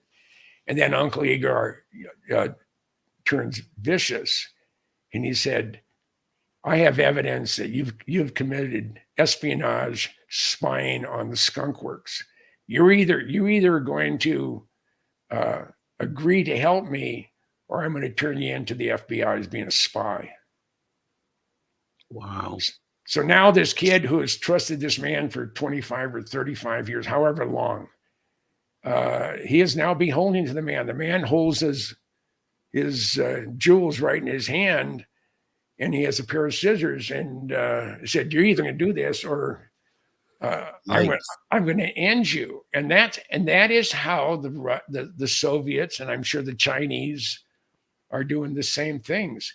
And as far as security is concerned, this kid who has kept his nose clean from about 10 or 11 years old until Uncle Igor came into the scene and had a stellar climb up the ladder of success, he's not even considered a security threat, but he is.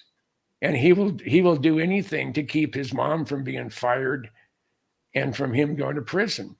Right. And if they suspect mom was aware of this, then mom would go to jail too. So he would destroy his family. So that is the incentive for them to keep giving him information. They will slip up eventually, because you do have random testing with lie detector. Now, they can't charge you with anything because you failed a lie detector test, but if they suspect you violated security, they just got to pull your clearance and you don't have a job. And then if they do, and we have our spies in their country as well. And all of a sudden, if Igor's brother was working for the U.S. and now working for Sukhoi or McCoy or whatever, saying, hey, he contacts our security people. I just saw something come across my desk from the Skunk Works that it came from somebody from the inside. And that's how the little Johnny gets caught. I mean, that's the game they play. And the Chinese and even today the Russians are really good at it. And they're in for the long haul. They're not in for the, well, if I don't have success in 6 months, I will just cancel the program. No, this is a 30-year, this is a generational commitment to get somebody into a classified environment, get him up, work with him to get him up the chain of command until he's in a position of authority and has access to the stuff they want. And then they pull the trick on, well, hey, you've known me your whole life. I'm Uncle Igor. I would never do anything to hurt you or your mother. So they go ahead and do it. So that's exactly why, Jim, because part of this show and this presentation that's on the screen, the whole idea was government tech, alien tech, or adversarial tech, because we know the narrative gets painted that, okay, it's likely government or adversarial tech spying on us, like in the case of the Navy swarm of the Navy ships. So it's great that you actually go over that information there, because I've said this, and I've said, as far as espionage goes in the espionage world, they're on both sides of the coin. Our agents and their agents likely have a good idea of what the other side has. So we would know if they were working on something along these lines. They would know if we were working on something along these lines. So based on that alone, we can almost cross out this being government or even adversarial tech, because either side would know or have a pretty good idea of what was being worked on. So kind of to segue from that, with the Ben Rich statement, we have tech to take ET home. This is said in right around, I think 93 is when he said that. So this is 4 years after Bob Lazar comes out at Area 51 and says, hey, working on these crafts. And as recently as 2016, Bob Lazar says that he feels like that that we work on this stuff maybe every decade in attempt to try to crack the code. But at the time he was there, we hadn't cracked the code. And then if you listen to Lukatsky recently on the Weaponized podcast with Corbell and George Knapp, he says we just barely breached the hull of one of these things. So I'm trying to find a world where Bob Lazar and then Ben Rich statements marry each other. And it sounds like that we, based on Bob Lazar's own statements, that we haven't figured it out yet. And so if that's the case, we haven't figured out a way to reverse engineer, according to Bob Lazar. So it's likely then that what Ben Rich may have been referring to is that they had recovered or retrieved alien craft, which obviously have the ability to take ET home, which would make sense because in that world, Bob Lazar and Ben Rich are on the same team, and they're making statements that help each other out. Right. So when we look at Bob Lazar, what are some of the, we got the movie coming out that you talked about with Luigi Venditelli's working on that with the Project Gravatar. So we know that's coming. Do you see a world where Bob, during this press run or maybe afterwards, that he steps out more into the public sphere as far as maybe the Congress, or kind of steps out there and maybe gives a statement on some things? Do you think? No, I think is Bob is. So I asked him when last year when there was when Dr. Greer had his disclosure event at the there in DC, and I asked Bob, I said, "Are you going to say, hey, you want to hear my side?" And he said, "No." He said, "They did everything they could to destroy me and to ruin my reputation. So I don't owe them a thing. And they had their chance 35 years ago, and they try to prosecute me. They try to make my life miserable, and they did. And so as far as I'm concerned, I have no use, and I will not talk to anybody from Congress about UFOs. They had their chance way back when and decided that it wasn't worth their effort. So I'm not going to offer anything to them. One of the things that Bob did say, that there's some technology that he has never brought up to anybody, that's going to be part of the release of stuff, and it's probably in the documentary. And he's good with that. He just doesn't want anything to do with him. But he said he's seen some of the clips that Luigi's crew has done on the documentary, and he said it is so real that he could almost smell the hangar. Hangars have a lot of lubricants and oils and other stuff and solvents and whatever are used in hangars. They don't smell like your garage, but they do have a fragrance all of their own. And he said you could almost smell the hangar, as you walk into it. So he's really thrilled to death that this is going to be a biggie, and it should be. and again, I have to go back. Why do I feel so strongly about Bob? Because what he told me the first day I met him, I don't believe in UFOs. You can't put a gun to my head to convince me that UFOs were real. Yet we have a whole industry that revolves around UFOs. And it is something that everybody is interested in. Not everybody, but a large portion of the population. So, I mean, to have my ass chewed out and threatened by a 2-star admiral because I had Bob Lazar's W-2 was enough to tell me that, hey, if Bob was fake, I would never have seen that 2-star. So Bob is real. What he worked on was real. What's flying today, that's new today, we probably won't see for at least 20 years.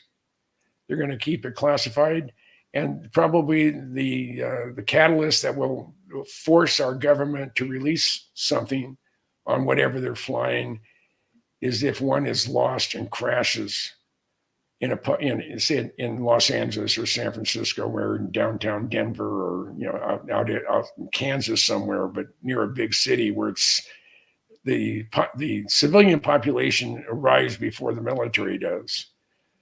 So it is I don't think we're going to see what's flying today in the real spooky environment. And when they show you something today, it's been obsolete for at least 20 years, or it hasn't flown for at least 20 years. I mean, the Blackbirds quit flying in 1999. That's a quarter of a century. Yeah. I mean, we know so stuff. Yeah, go on. No, I said we know they're definitely sitting on some things that they. Oh yeah. Here. Yeah, and again, now, anybody who wants to go to snoop on our government in and around Area 51 or Tonopah Test Range, get hold of me through Mr. Rob G or Dave Scott, but SOR, and I'll call you and I'll send you a map. Or if you want to fly me out there, I'll escort you out to where you want to be, what you want to do. So I'm all for that. And if anybody wants my books, yes. Go to Amazon. Go books by James C. Goodall, and my hardbound books come right up. And I have a bunch of softbound ones as well. I have 29 titles that are in print. That's awesome. So yeah, but the ones I love are my pictorials. They're hardbound. They're a coffee table book, but they're just loaded with stuff that you never thought you'd ever see. So when do you expect the one you're working on now? When do you expect that one to be ready, roughly? It takes Sheffer at least a year, so it'll probably be first or second quarter of 26. 26. Okay. Yeah. So what we're gonna do, even with that being said, we're gonna do just a book show. So the next one, I'm gonna talk to you behind the scenes. We're gonna book a date, and we're just gonna go because the topics of the books themselves is enough for conversation, and then we'll make it a show based around those books.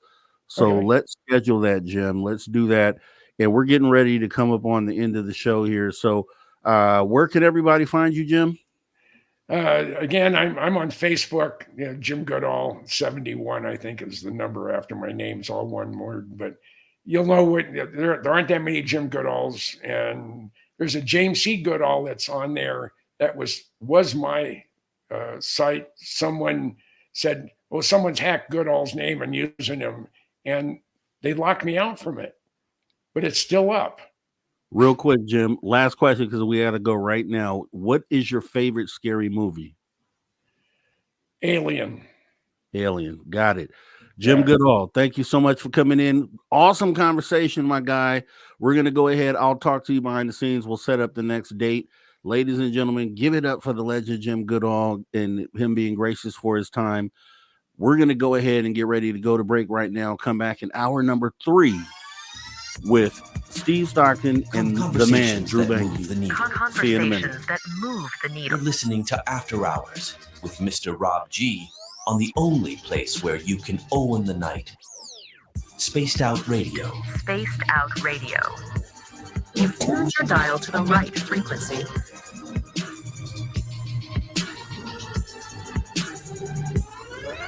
Jim, thanks for your time. I got to go ahead and play this commercial. I'll talk to you soon. Okay, I'll talk Take to you care. later. I'll get a run. All right, Later. you take care.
Welcome back to Spaced Out Radio's After Hours Radio Show, hour number 3. As we go ahead and get ready to get back into this radio side, we'll be starting back in about 10 seconds here. Coming back in just a second, 5 seconds. Here we go.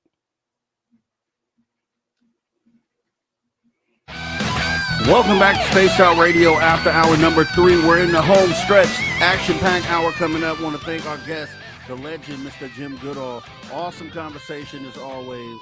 We're going to now get into some of the Steve Stockton Tales Untold Missing Person Mysteries, and then we're joined by our guy, Drew Banky, with the After Hours wrap-up.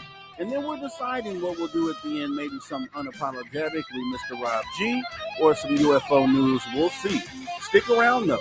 You don't want to miss it as we go ahead and get ready to jump into some of this Steve Stockton Tales Untold Missing Person Mysteries. Once again, it's awesome that he has taken his time to be a part of the After Hours radio show, and we just want to thank him and show much love for that. Here we go. Let's get it. Welcome to Tales Untold and Missing Persons Mysteries on Spaced Out Radio's After Hours. My name is Steve Stockton, and I'm here to take you on a journey of mysteries, legends, and true stories. Come, join me on this strange adventure of Tales Untold and Missing Person Mysteries. Yosemite Half Dome. This happened around August of 2019. I'm not sure what we experienced or if there was anything odd about it, but whatever. It's also a bit of a long story. Sorry about that. So, this was a hike up to Half Dome. We had a campground about a 20-minute drive away from the trailhead, and the group was composed of me, an 18-year-old male, my uncle, a 32-year-old male, and my uncle's friend, whom I'll call D. There were 2 girls with us, but they aren't relevant to the story. My uncle and his friend are both Christian, so there were no substances consumed that could induce the feelings I will be talking about. We get to our campsite, set up camp, and go to sleep after eating. We plan to wake up at 4 a.m. and start the hike by 4:30. I randomly wake up at 3:30 a.m., like completely wide awake, and look out of my hammock. And I remember feeling this odd feeling, as if I was woken up by something. And I remember looking out at the moonlit scene. The moon was very bright for some reason. And thinking to myself, it looks like a dream. I lay back in the hammock but can't go to sleep and end up waking up my uncle and friend at 3:50 a.m. My uncle asked me, "Were you walking around at night?" This is important. And I say no and ask why. He says he woke up for some reason and could hear someone walking around. Not like an animal, but a person. I say, weird, and we brush it off. We get to the trailhead around 4:30 a.m., and as everyone is unloading from the car, he says he's going to use the bathroom, which there are a couple of before the trailhead. I walk behind him for some time before falling behind and waiting for my uncle, who forgot something in the car. The short, straight road from the parking lot runs directly into a T intersection with a road to the trailhead, and the bathroom is directly across from the intersection through a field a little ways. Those who have been there know what I'm talking about. We get to the intersection and wait for D to come out of the bathroom. We wait about 10 minutes before I go and check the bathroom, and he isn't there. I get back to my uncle and tell him that. He says, weird, maybe he went back to the car or something. We decide to wait a little bit more. By 5:10, we were beginning to worry. My uncle goes to check the car while I wait at the intersection to make sure we don't miss him if he went down the road away from the trailhead. My uncle returns, says he isn't there either. We decide maybe he went up to the trailhead without us for some reason and walk up there in about 10 minutes. He isn't there either. We're kind of baffled now because there are no other logical places he would go. I decide to run back and check the car in the bathroom again. I meet him halfway before I get to the intersection. He's sweaty and disheveled with a weird look in his eyes. I say, "Where have you been?" He says that he went to the bathroom, and when he got back to the intersection that we weren't there. And that he just assumed we went to the trailhead and started walking, and then he met me. I say, "What do you mean? We waited at the intersection for over half an hour, checked at the car, bathroom, and trailhead, and you weren't there." He says, "Well, I don't know. I went to the bathroom." He then asked me where my uncle is. I say at the trailhead, and he asks me again, and I tell him again, and note that it was weird that he asked me twice. As we're crossing the bridge to the trailhead, he sees a light off on the riverbank and exclaims, "Oh, maybe that's him." And I just look at him and keep walking. I thought his behavior was very strange, like he wasn't thinking straight. We finally get on with the hike, and it goes by as normal, except that we seem to keep losing things, such as my uncle's small red flashlight, one of the girls' gloves, a water bottle, etc. It's like we just simply forgot about the items and couldn't remember where we could have left them. On the way back, it got dark, and we turned on our flashlights. And as we near the end of the hike, after the 2 waterfalls, it begins to seem as if we've been walking far too long. My uncle confirms this, asking me, "Doesn't it seem like it's taking way longer to get back?" I say, "Yeah, I was just thinking that." We keep walking, but it still seems like we're not making any progress. I've been on that trail many times. As I was walking, I couldn't spot any familiar landmarks. It was weird. There was this odd feeling in the air, sort of a slight menacing feeling. It's hard to describe. I remember thinking, it feels like the woods are alive. We remarked 3 more times about how long the hike is taking and began to laugh at it because it felt so ridiculous. After a bit, we finally and suddenly find ourselves on the final stretch and make it back to the car. Now, all this seemed odd at the time, but I just brushed it off. Only realized how weird those events felt after we got home, and my aunt asked my uncle, "Were you camping?" And he says, "Yeah, how did you know?" As we didn't tell them we were going since it was kind of last minute. She says that she had an odd dream where she saw my uncle in a tent in a forest, and someone was outside of his tent. She says she couldn't see who it was, but knew there was a presence there. She says she woke up around 3 a.m. and had the strong urge to pray for him, and she did. My uncle kind of looks at me after that like, "Are you hearing this shit?" Thank you for allowing me to share my story. Tim. All right, that is Steve Stockton Tells Untold Missing Person Mysteries, and he kind of caught me off guard there at the last minute. Steve Stockton dropped a S-bomb. Awesome stuff, Steve Stockton. We love it. Appreciate you being a part of the Spaced Out Radio After Hours radio show. Awesome stuff as always. And we will continue on with the show tonight as we go ahead and get ready to bring in our guy that does the After Hours wrap up here. None other than our guy, Drew Banke. Cue the music, please. You're an irredeemable monster! Come here, I'm gonna eat you! Get in my belly! Kick him in the north! He doesn't have north! Do it! That man's got north. You're a monster!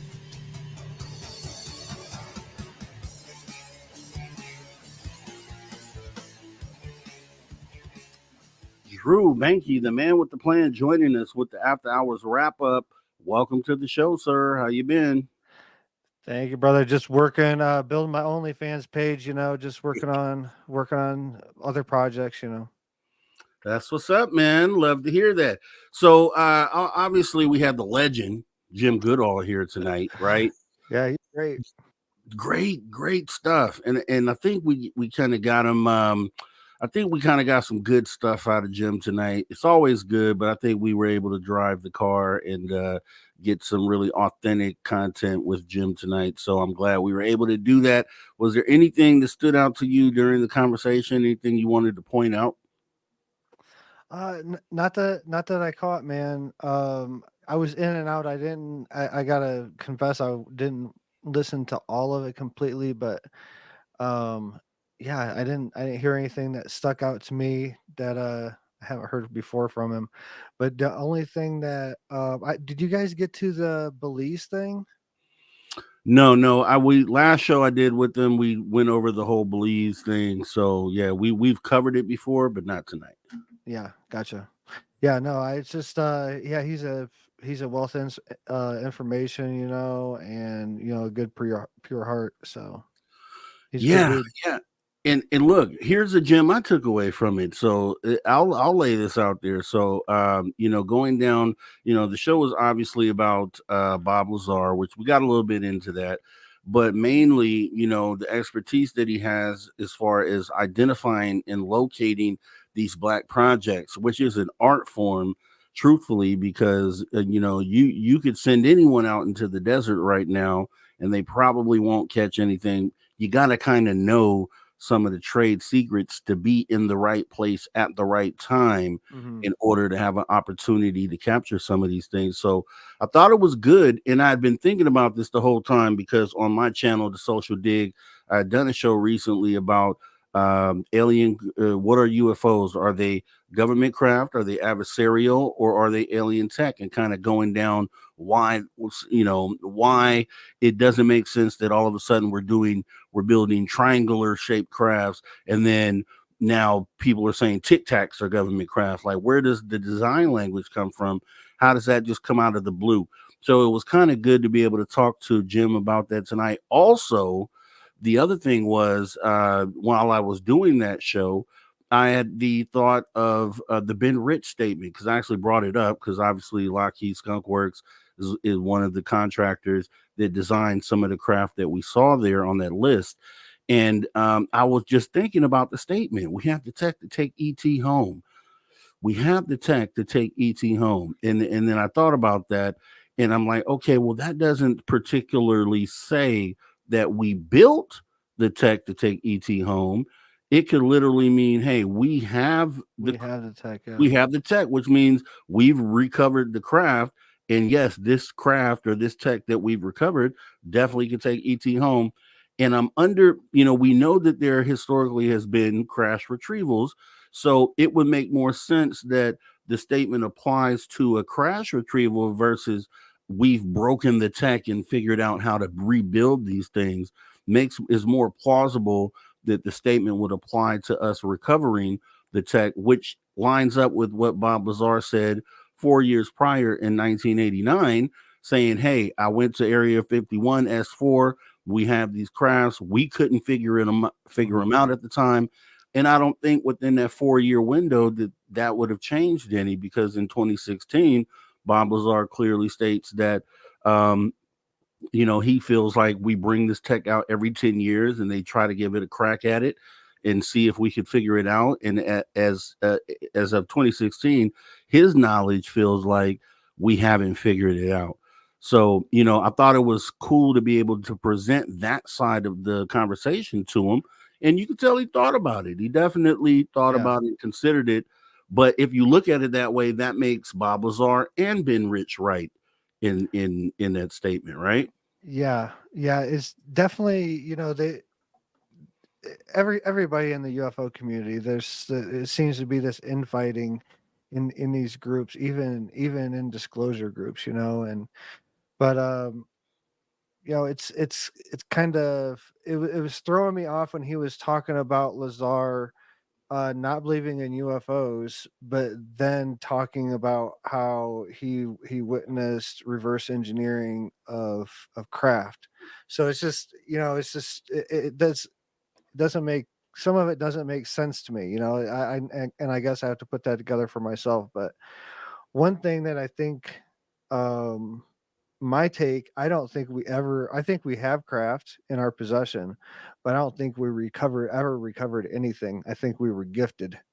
We have to think about, like, we're dealing with a highly advanced, like, we can't even begin to imagine how the mind works of these beings. They're much more intelligent on all levels, and the crafts have to be, if they are craft from outer space, they weren't, we didn't recover anything. To think that those craft crash somehow or another, I don't, I have a hard time wrapping my head around that. I think we were gifted technology to further advance us.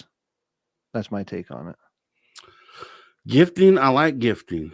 I definitely like gifting. I think that potentially is a thing if they want us to be aware of where we could go or where we could be. And I think that's totally, a very plausible idea. But when we look at some of the previous shuttle missions, and I've also done a show on this. That's why you guys should definitely go over to the Social Dig and subscribe, because I have covered a lot of this stuff and really thought it out and laid down some really cool theories. So I would definitely consider going over there and hitting that sub. But I had thought about the fact that maybe they've gifted them, but then there's videos that I've seen with the shuttle missions where it's a famous one too, and someone will tell me which one it is in the audience, I'm sure, but it's the one where it shows the view from the space shuttle and it's pointed towards Earth, and then you see what appears to be a UFO or UAP kind of going this way across the screen towards the Earth. And then all of a sudden it just darts back the opposite direction. And as soon as it does, you see this little projectile or something come from Earth out through the atmosphere out into space, which you could think, if you looked at that, you would probably go down the path of it was something that they attempted to use to shoot down whatever that thing was in space. So, I think that maybe a little bit of both has gone on. I think they definitely STS-48 got it. Paramar, and I trust Paramar. Paramar is definitely the guy to answer that. So yeah, STS-48, and it's there's just examples of times where we and okay. So with that being said, if there was even the one incident, STS-48, where we were maybe being aggressive towards one of these craft, trying to bring one down, then you have to wonder if there is any sort of interaction going on between Earthlings, human beings, and these ETs, as far as like an aggressive back and forth sort of situation. And if it's happening in space, it's definitely something we're not going to see down here. We wouldn't even be privy or aware to anything that they're doing to each other up there in space. So, well, my take on it. I think there is aggression from our side towards them, and I don't think there's aggression back. I think there's a higher understanding of what we're going through, this struggle of letting go of aggression, and we're seeing it all over the world. Paris is flooding. The whole world is going through. Thank you so much for your love and trust. Hey, Polly. Yeah, we just rinsed her. Boom, rinsed her. Oh, nice. Nice. You finally got a wrench. Yeah. So, yeah, I just see a lot of unrest going on in the world, just weather wise and everything. There's the collective's going through a lot of stuff, trying to figure out who they're going to vote for. An election coming up. There's so much anguish around that and stress around that. That's flowing through the collective. But I see us going through a struggle right now. So I don't I would definitely see that we tried to shoot something down in the past, but I don't believe that we have the tech to effectively engage with something that's far superior on so many levels to us. Yeah, I can agree. That's all I'm saying. I mean, we have good tech, like against each other. You know, we have nukes, but they've already showed that they could shut nukes off. So I mean, like, do we have it? I'm sure we have something else something else past nukes that's in the dark, in these dark projects. But the big question is, does it match up to ET tech? Yeah, I think you have to have something that, if you were to just thinking this through, I think you would have to have something that, provides instantaneous impact, which would be something like laser technology or something along those lines. And that projectile, I'm sure if somebody did the math on it, I'm sure somebody probably has to determine on that STS video how fast and it was definitely something. Now, if it was something that we shot up or an atmospheric thing, I don't know if that's been sorted through, but if it was some sort of weapon, the speed that object was traveling from the Earth out into space had to be supersonic speeds, and that would probably be like directed energy or some sort of laser weapon or something that could instantaneously impact its target. Now, if we're developing that, and to kind of sidebar from that, I would hope that we are developing things like that. I would hope that, we are specifically developing planetary defense weapons, not to say that they're here to do anything to us, but if ever one day something from out there did come to try to do, and it could be 1,000 years from now or whenever that may be, but I would hope that the money that is going into these black projects isn't just going to fight wars against us as human beings here on Earth, that we are hopefully developing just planetary defense to manage threats that could come from outside of this planet. And that could be an example of, or confirmation potentially, that we do have some things that we've been working on. Logically, you would think that they would be doing that. You would think that is definitely a thing. We don't know for sure, but you would think so. I believe so. I believe the study of consciousness. Like I've said so many times before, we need to I believe we need to take off our ideas and boundaries on how we're looking at things. Like maybe the way to defend ourselves from a highly advanced outside civilization lives on another planet, or not even a highly advanced, maybe just another species living on another planet. Maybe the way to counteract that is studying consciousness, figuring out how to tap into consciousness, things like that. Maybe it goes far past, things that explode or aggressive intent. Maybe there's other ways, and I think that box is being checked. I know that box is being checked. And I'm just giving an example of something that could be, but I'm just saying when we look at defense mechanism, we're looking at a small spectrum. When we're looking at a weapon system or something like that, maybe the answer is something outside of what we're even looking at.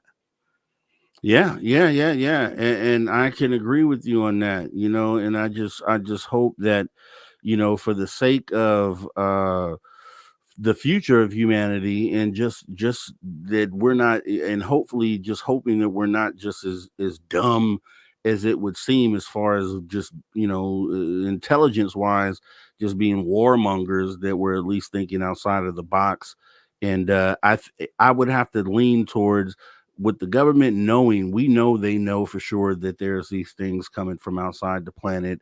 We know that they know currently, or at least in the last 50 years, that we haven't had anything, in our arsenal that could deal with them. So I would almost bet that since the day they figured out that these things were up there and figured out that we couldn't do anything to these things, that they've been thinking of ways on how to change that. And so I'm just really hoping that we have something under development. But we're going into break right here in about 10 seconds. So everybody kick back, because we still have about 30 minutes left in the show right here on the third hour of the After Hours radio show. Don't go anywhere, because we will be right back. Boom.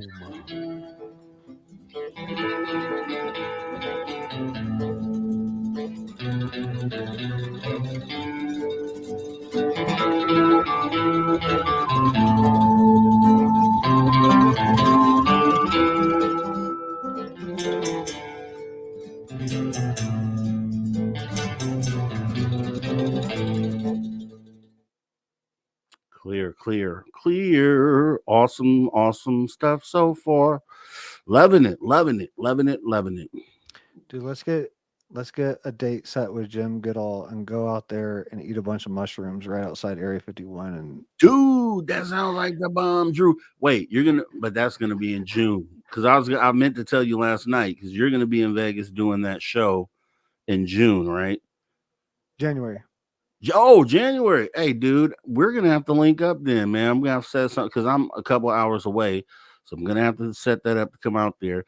Then, if that's a thing, then we're gonna have to. Then we could talk to Jim Goodall. Hopefully, let's see. This is October, so we'll definitely have him on before January, back on the show.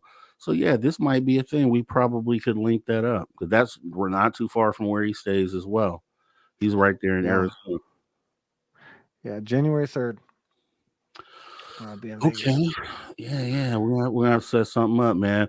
We may have to shroom it up out there in the desert, but even if Jim don't show up, yeah. Hey, all we need is a map, man. You know. Oh, I've been there. Area 51, man. I know, but you got it. Jim knows the back. You know. Well, yeah. He knows all them back ways. He knows exactly. He knows so where. we need that. Because we need to be at the fence, we need to be at a fence line or something like that. Like, yeah, he definitely knows where to be, man. And that's the thing. They used to have a guy named Glenn Campbell who passed away recently. He was the guy to go out to Area 51 with. He was doing videos all the way up until maybe 2018, till he passed, really. And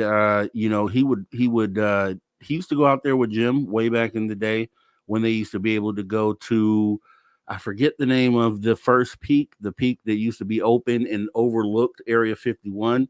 Tickaboo, it might be Tickaboo Peak. No, Tickaboo Peak is where you go now. Freedom Ridge. It's called Freedom Ridge.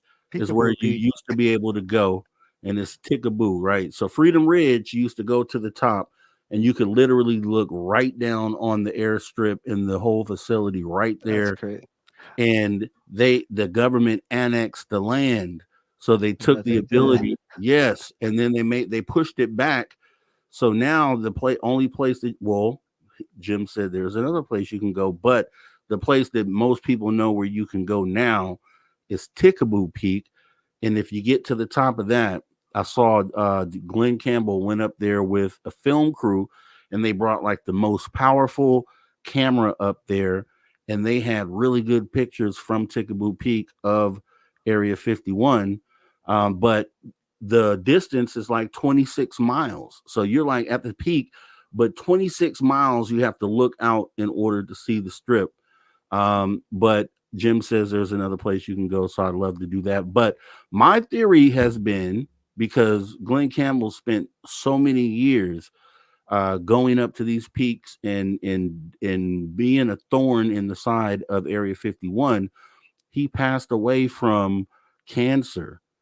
And it was like onset really fast, almost like radiation, cancer due to radiation. And we know that those areas were test sites for the nuclear weapons over the years. So, and the government has done, and not, this is where conspiracies come in, because some people, when he passed, felt like the government was behind the reason why he got sick so fast, because he was a thorn in the side of Area 51. Now, I haven't jumped down that rabbit hole to know how deep. I should have asked Jim about that. Maybe I'll ask him next time we talk, and maybe he'll have some insight on that. But you've heard of governments do that to people where they will put, radiation, like the Russian governments put radiation in their drinks and things, and all of a sudden they pass away over 2 days, hair falls out, and they think maybe the same type of thing happened to Glenn Campbell. So, yeah, I've definitely heard of it, and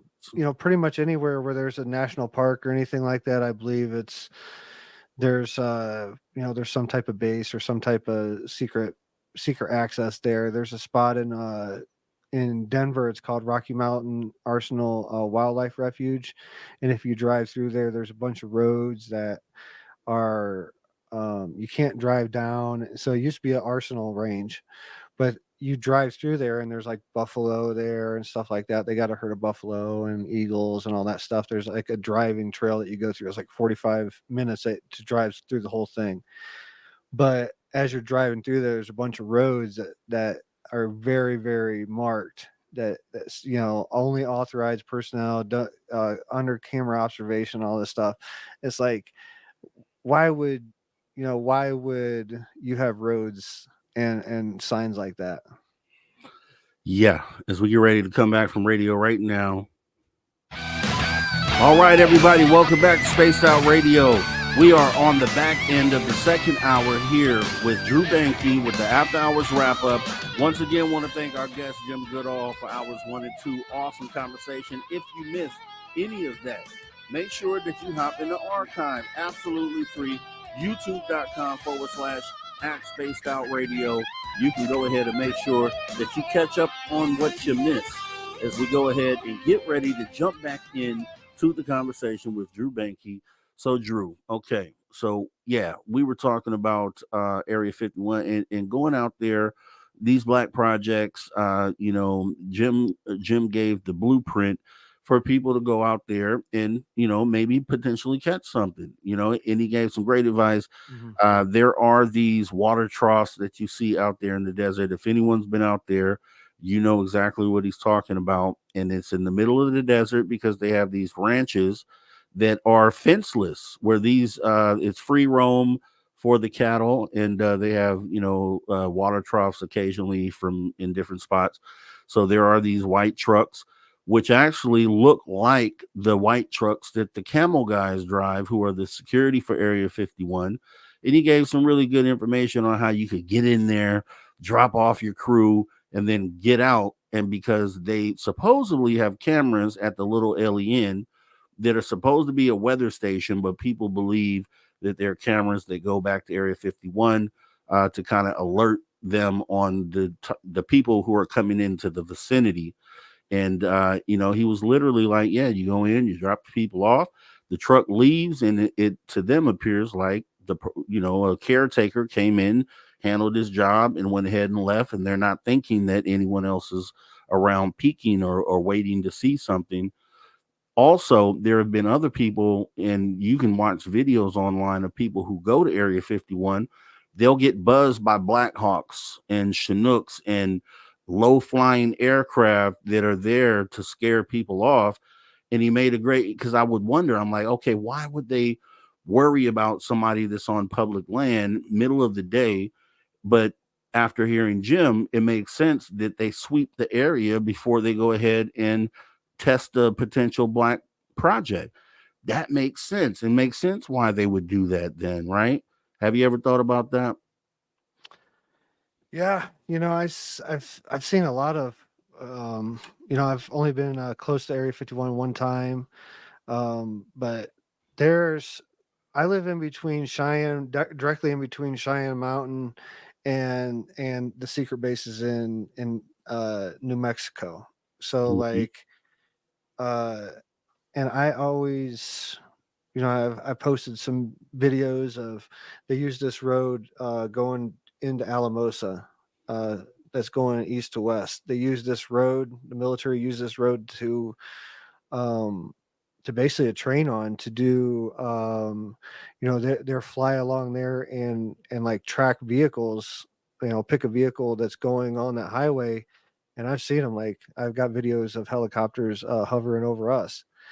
So, just them training, they do it. And I had a video the other day. I wish I could have got the video. It happened so fast that I couldn't get the video. But there was 2 jets that were not marked like normal jets. They had like black stripes and on the underside of it. But they were flying in this valley and flew up. We were traveling in town, me and my wife. She's like, "What is that?" And it's some flying really low. It was only like maybe 1,000 feet, because it was in it was in between Mount Blanca and us, and this only happened like a few days, like 2 or 3 days ago, maybe 4 days ago. But it was flying in between us and Mount Blanca, and it wasn't even close to the top of Mount Blanca. So it was, and the valley floor right here is about 8,000 feet elevation, and Mount Blanca, the peak of Mount Blanca is 14,000 feet. So it was a much lower than the peak. It wasn't even halfway. So it was probably only maybe 1,000, 2,000 feet off the deck, 2 of them, and they were flying very, very fast, but they were headed over towards Cheyenne Mountain. Cheyenne Mountain is right on the other side of, you go around this mountain and head up towards Colorado Springs, and it's up there. But we constantly I see Chinooks, I see Ospreys, I see jets, and I see all types of different helicopters, and some of them are black that are flying back and forth. I see the green Chinooks and Apaches. I've seen Apaches here training in this area, the green Blackhawks and everything, but I also seen black ones. But I've never seen jets that were not colored like normal jets. These were black, and the underbellies had stripes on them. My wife even mentioned it. She said, "Why do they have stripes underneath?" And I tried to get out my phone. By that time, they were miles away from me before I ever got trying to set up to do that. But it happens all the time here. So it doesn't surprise me that they're monitoring the area, and they're monitoring the area close to around Area 51. Probably, I would say they have a couple mile bubble around the fence line, miles out from the fence line, that they're monitoring on all directions. Oh yeah. Now, and that's the thing. So just like Jim was saying earlier, he was retelling the story about how they rolled up on them and they were on public land and wanted them to leave. And he's like, "We don't have to leave. This is public land." Yeah, they overstepped the boundaries there. And there was a guy that lived in Rachel, right near Area 51. His name was Chuck, and I forget his last name. But he was one of the first guys who detected ground sensor equipment outside of the boundaries of Area 51 on public land. And now apparently the government isn't allowed to do that. They aren't allowed to have that equipment out there in public land. And they were getting mad. They were actually getting upset because some of the equipment was being taken. People were taking the equipment, and I believe they tried to prosecute him, or there's a guy named Jorg Yanu or something along those lines. He was in the news back in 2019, where the FBI came into his house in Rachel, and then also his house in Las Vegas. So at the same time, they raided both properties and tore up all his stuff and took his computers. And he was on the news about it, and would come to find out that, I did some research on it, because essentially it came across like there was no reason why they did it. But I looked into it, and apparently he may have taken one of those sensors, and they were coming to look for that, because he was like, "All I do is I run a website and I, post pictures and information about Area 51, this public information." And he was like, "I don't know why they're doing this." And I looked further into it, and apparently he was may have been one of the guys that took the equipment. But with that being said, if the equipment's on public land where it shouldn't be, could you really be, upset about that? Yeah, maybe you want it back, but do you go to the lengths of what they did to that guy? But that just shows you what they're willing to do, what they're willing. They're going to use the excuse too, any excuse, and when it comes to that, like that's why I was laughing when you said that they're not allowed to do that. When it comes to, the consciousness thing, the ET disclosure and all that, they showed us time and time again, they're not playing by the same rule book that they're telling us that we're playing by, so they're not.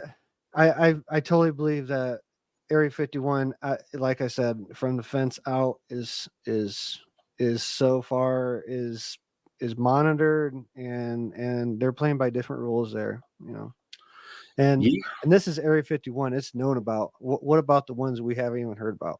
Right. You know what I'm saying? Like Dugway Proving Ground in Utah, which people would call Area 52. That's another place where, and obviously, if they were doing things at Area 51, they moved it to another facility. So there are other facilities. There's one as well, and this is where you get into the underground stuff. There's one where that's somewhere near Area 51, and it's like an old airstrip. It's the fence is just a regular fence, no high tech security. It doesn't look like anyone is even there, and it's like a rundown airstrip in the middle of nowhere, and it has a small little building on the property. And they were saying, okay, that's actually the access to get underground, and that the facility is actually underground, and that's kind of where that's where they may have moved some of the stuff, just things people speculate. But it just goes into, a lot of the stuff we see above ground doesn't mean anything. Most of the stuff is going to be down there underground.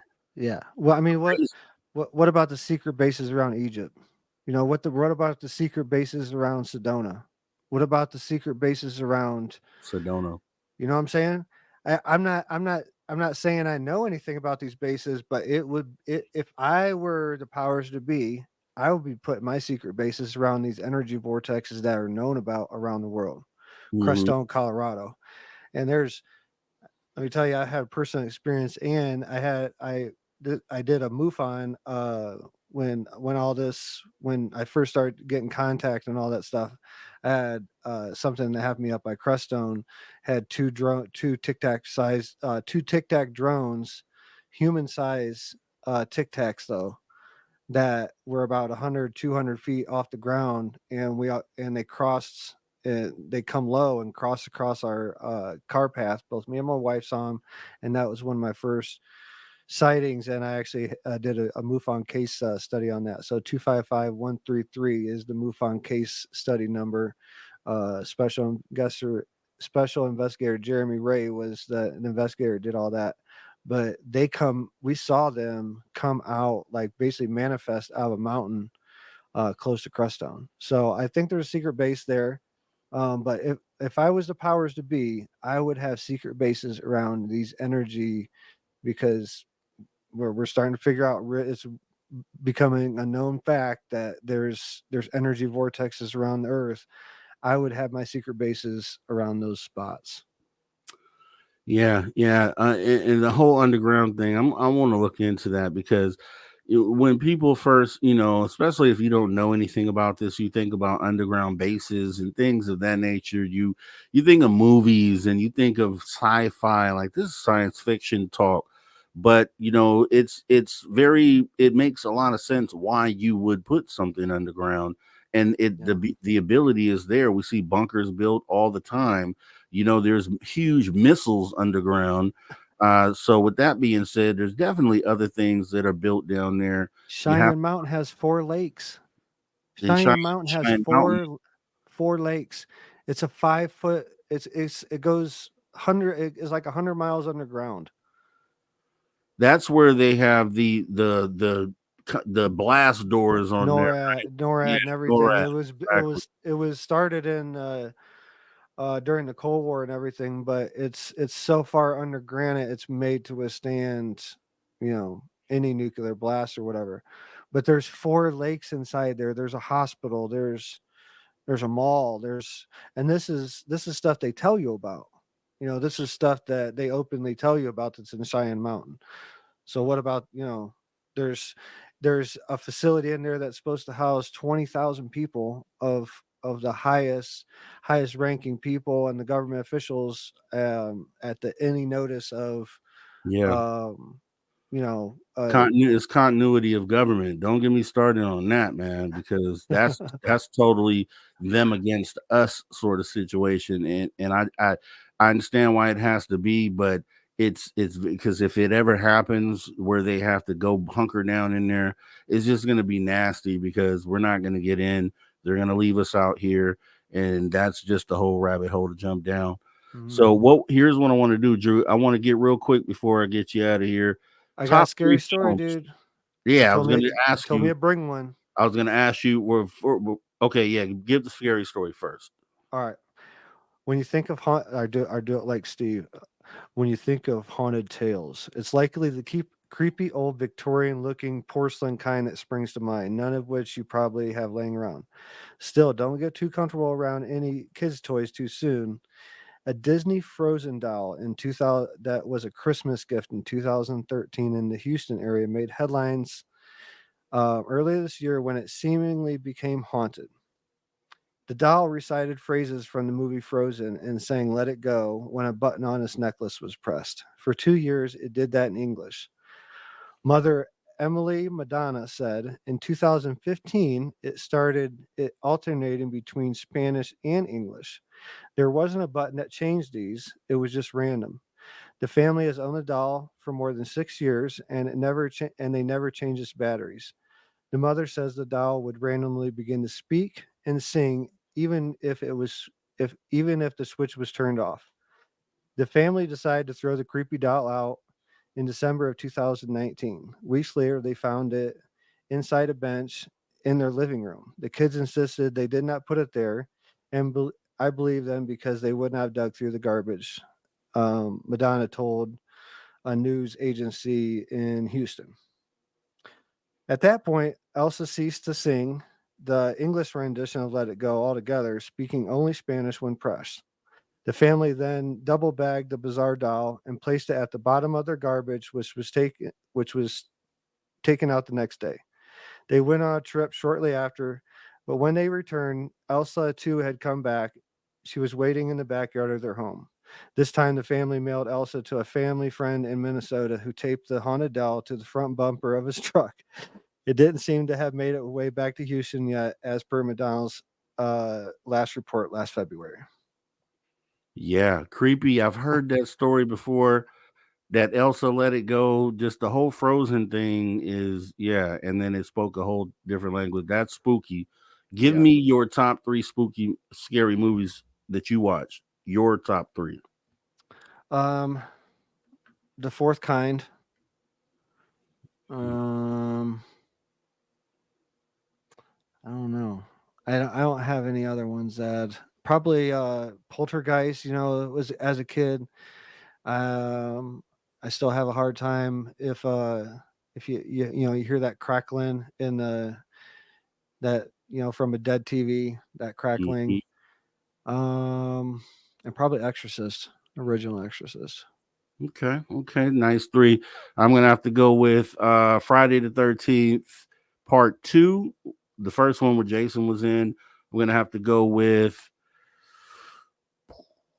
7. No, I'm not gonna go with 7. I'm gonna go with Halloween, the first 2, and then A Nightmare on Elm Street Part 1. Part 1 was scary. That's before Freddy started cracking jokes. Now, that's your favorite or scariest? I'd say top 3 scary. Well, I have many more. But let me start over. The Saw franchise. Anything in the Saw franchise. Yeah, it's just Nightmare on Elm Street Part 1. And then Hellraiser Part 1. Hellraiser Part 1.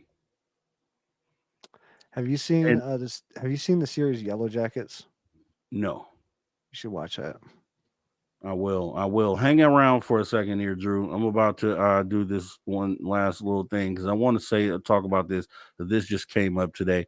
We're going to jump right into Unapologetically, Mr. Rob G, and I just want to talk about this. So today is National Disclosure Day. Would you believe today is National Global Disclosure Day? So let me go ahead and just bring something up real quick here, and I'm just going to say a quick rant about it. Global Disclosure Day was today. Did anyone notice? Did anyone notice? That is my first question. Second of all, the confirmed speakers, I looked for it because I wanted to speak to it. Couldn't find it anywhere online. The confirmed speakers, Ross Coulthard, Lou Elizondo, Carl Nell, Bertie Jaworski, Danny Sheehan, Dr. Beatrice Villarreal, Rich Hoffman, Julia Mossberg, Chrissy Newton, Steve Bassett, Ron James, Lester Nair, Nick Gold, Costa Macris, which I've interviewed, which he's a cool guy, Chris Sharp, Ryan Perkey, Giorgio Piacenza, Chris Gaffney, Mark Cruson, Sabir Hussein, Alexander Terrell, and Dr. Julio Cesar Acosta Navarro. So I couldn't find much about this today, which was troubling, because if this is Global Disclosure Day, this should have been something which I do see that there was a way for you to sign up to see it, but I just feel like if you were going to name something Global Disclosure Day, it should be something that was readily set up and available for all of the public to watch, especially those who care about disclosure. I want to participate in Global Disclosure Day. And if you notice, there's not really a lot of people on that list that are from the sphere that we're in. Here on the lower level, I'll call the lower tier of ufology, because we're not the ones that are up there on TV, on national TV, talking about the subject, which you see most of these people are. So I had a problem with this. I sat back and I said, it's a good effort, and I understand, and I would like to be a part of this and be able to celebrate a Global Disclosure Day. But they didn't give us the opportunity to do so, and I just feel some kind of way about that. So I'm hoping that going forward, that when we try to run this around again, that they give us the opportunity to be a part of this, because disclosure includes all of us. It doesn't include this select group of individuals who are up there speaking about disclosure, and then who are they talking to? Who is this supposed to be directed towards? You know, I just kind of feel some kind of way, rubbed the wrong way about the broader community not being involved or being a part of this. Now, sure, this may come out in a few days, available on YouTube, free for everyone to watch. But if today is Global Disclosure Day, I wanted to see this today. I wanted to be a part of this today.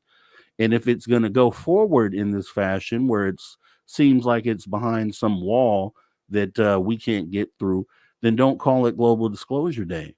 Call it more like UFO Talking Head, National UFO Talking Head Day. Because looking on this list, that's all that I see.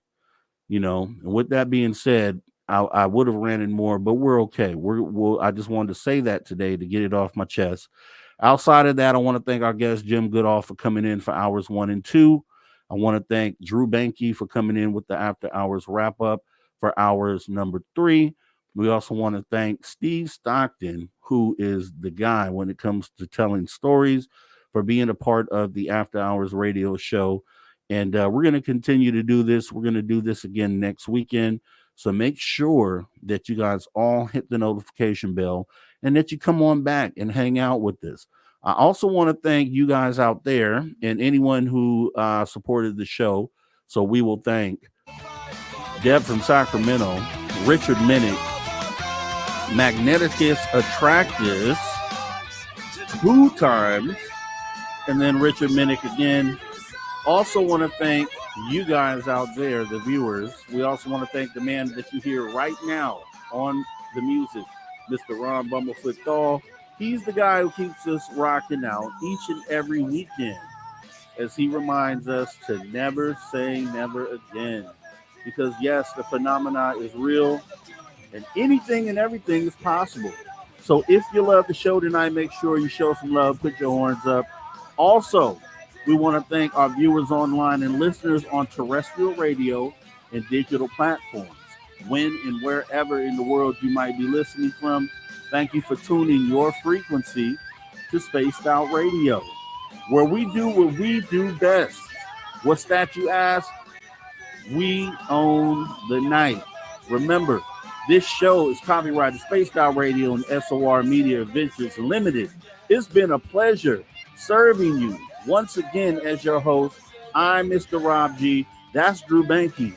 This is the After Hours Radio Show. And to all you space travelers out there, this is not a goodbye nor a farewell. However, as we go off the air for the night, you can best believe that we'll see you next time. Much love. Thanks for coming in. Thanks for showing your support. We love you guys. Take care.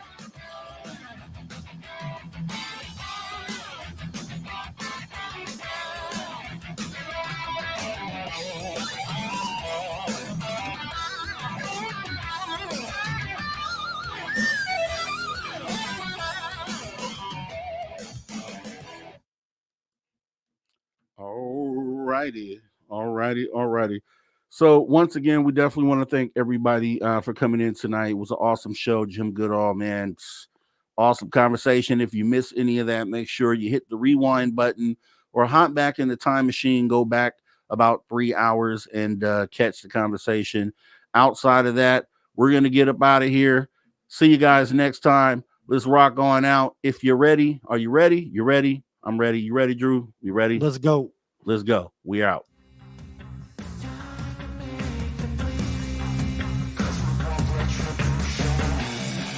Cause we want retribution. Oh yeah, we want retribution. Oh yeah, we want retribution.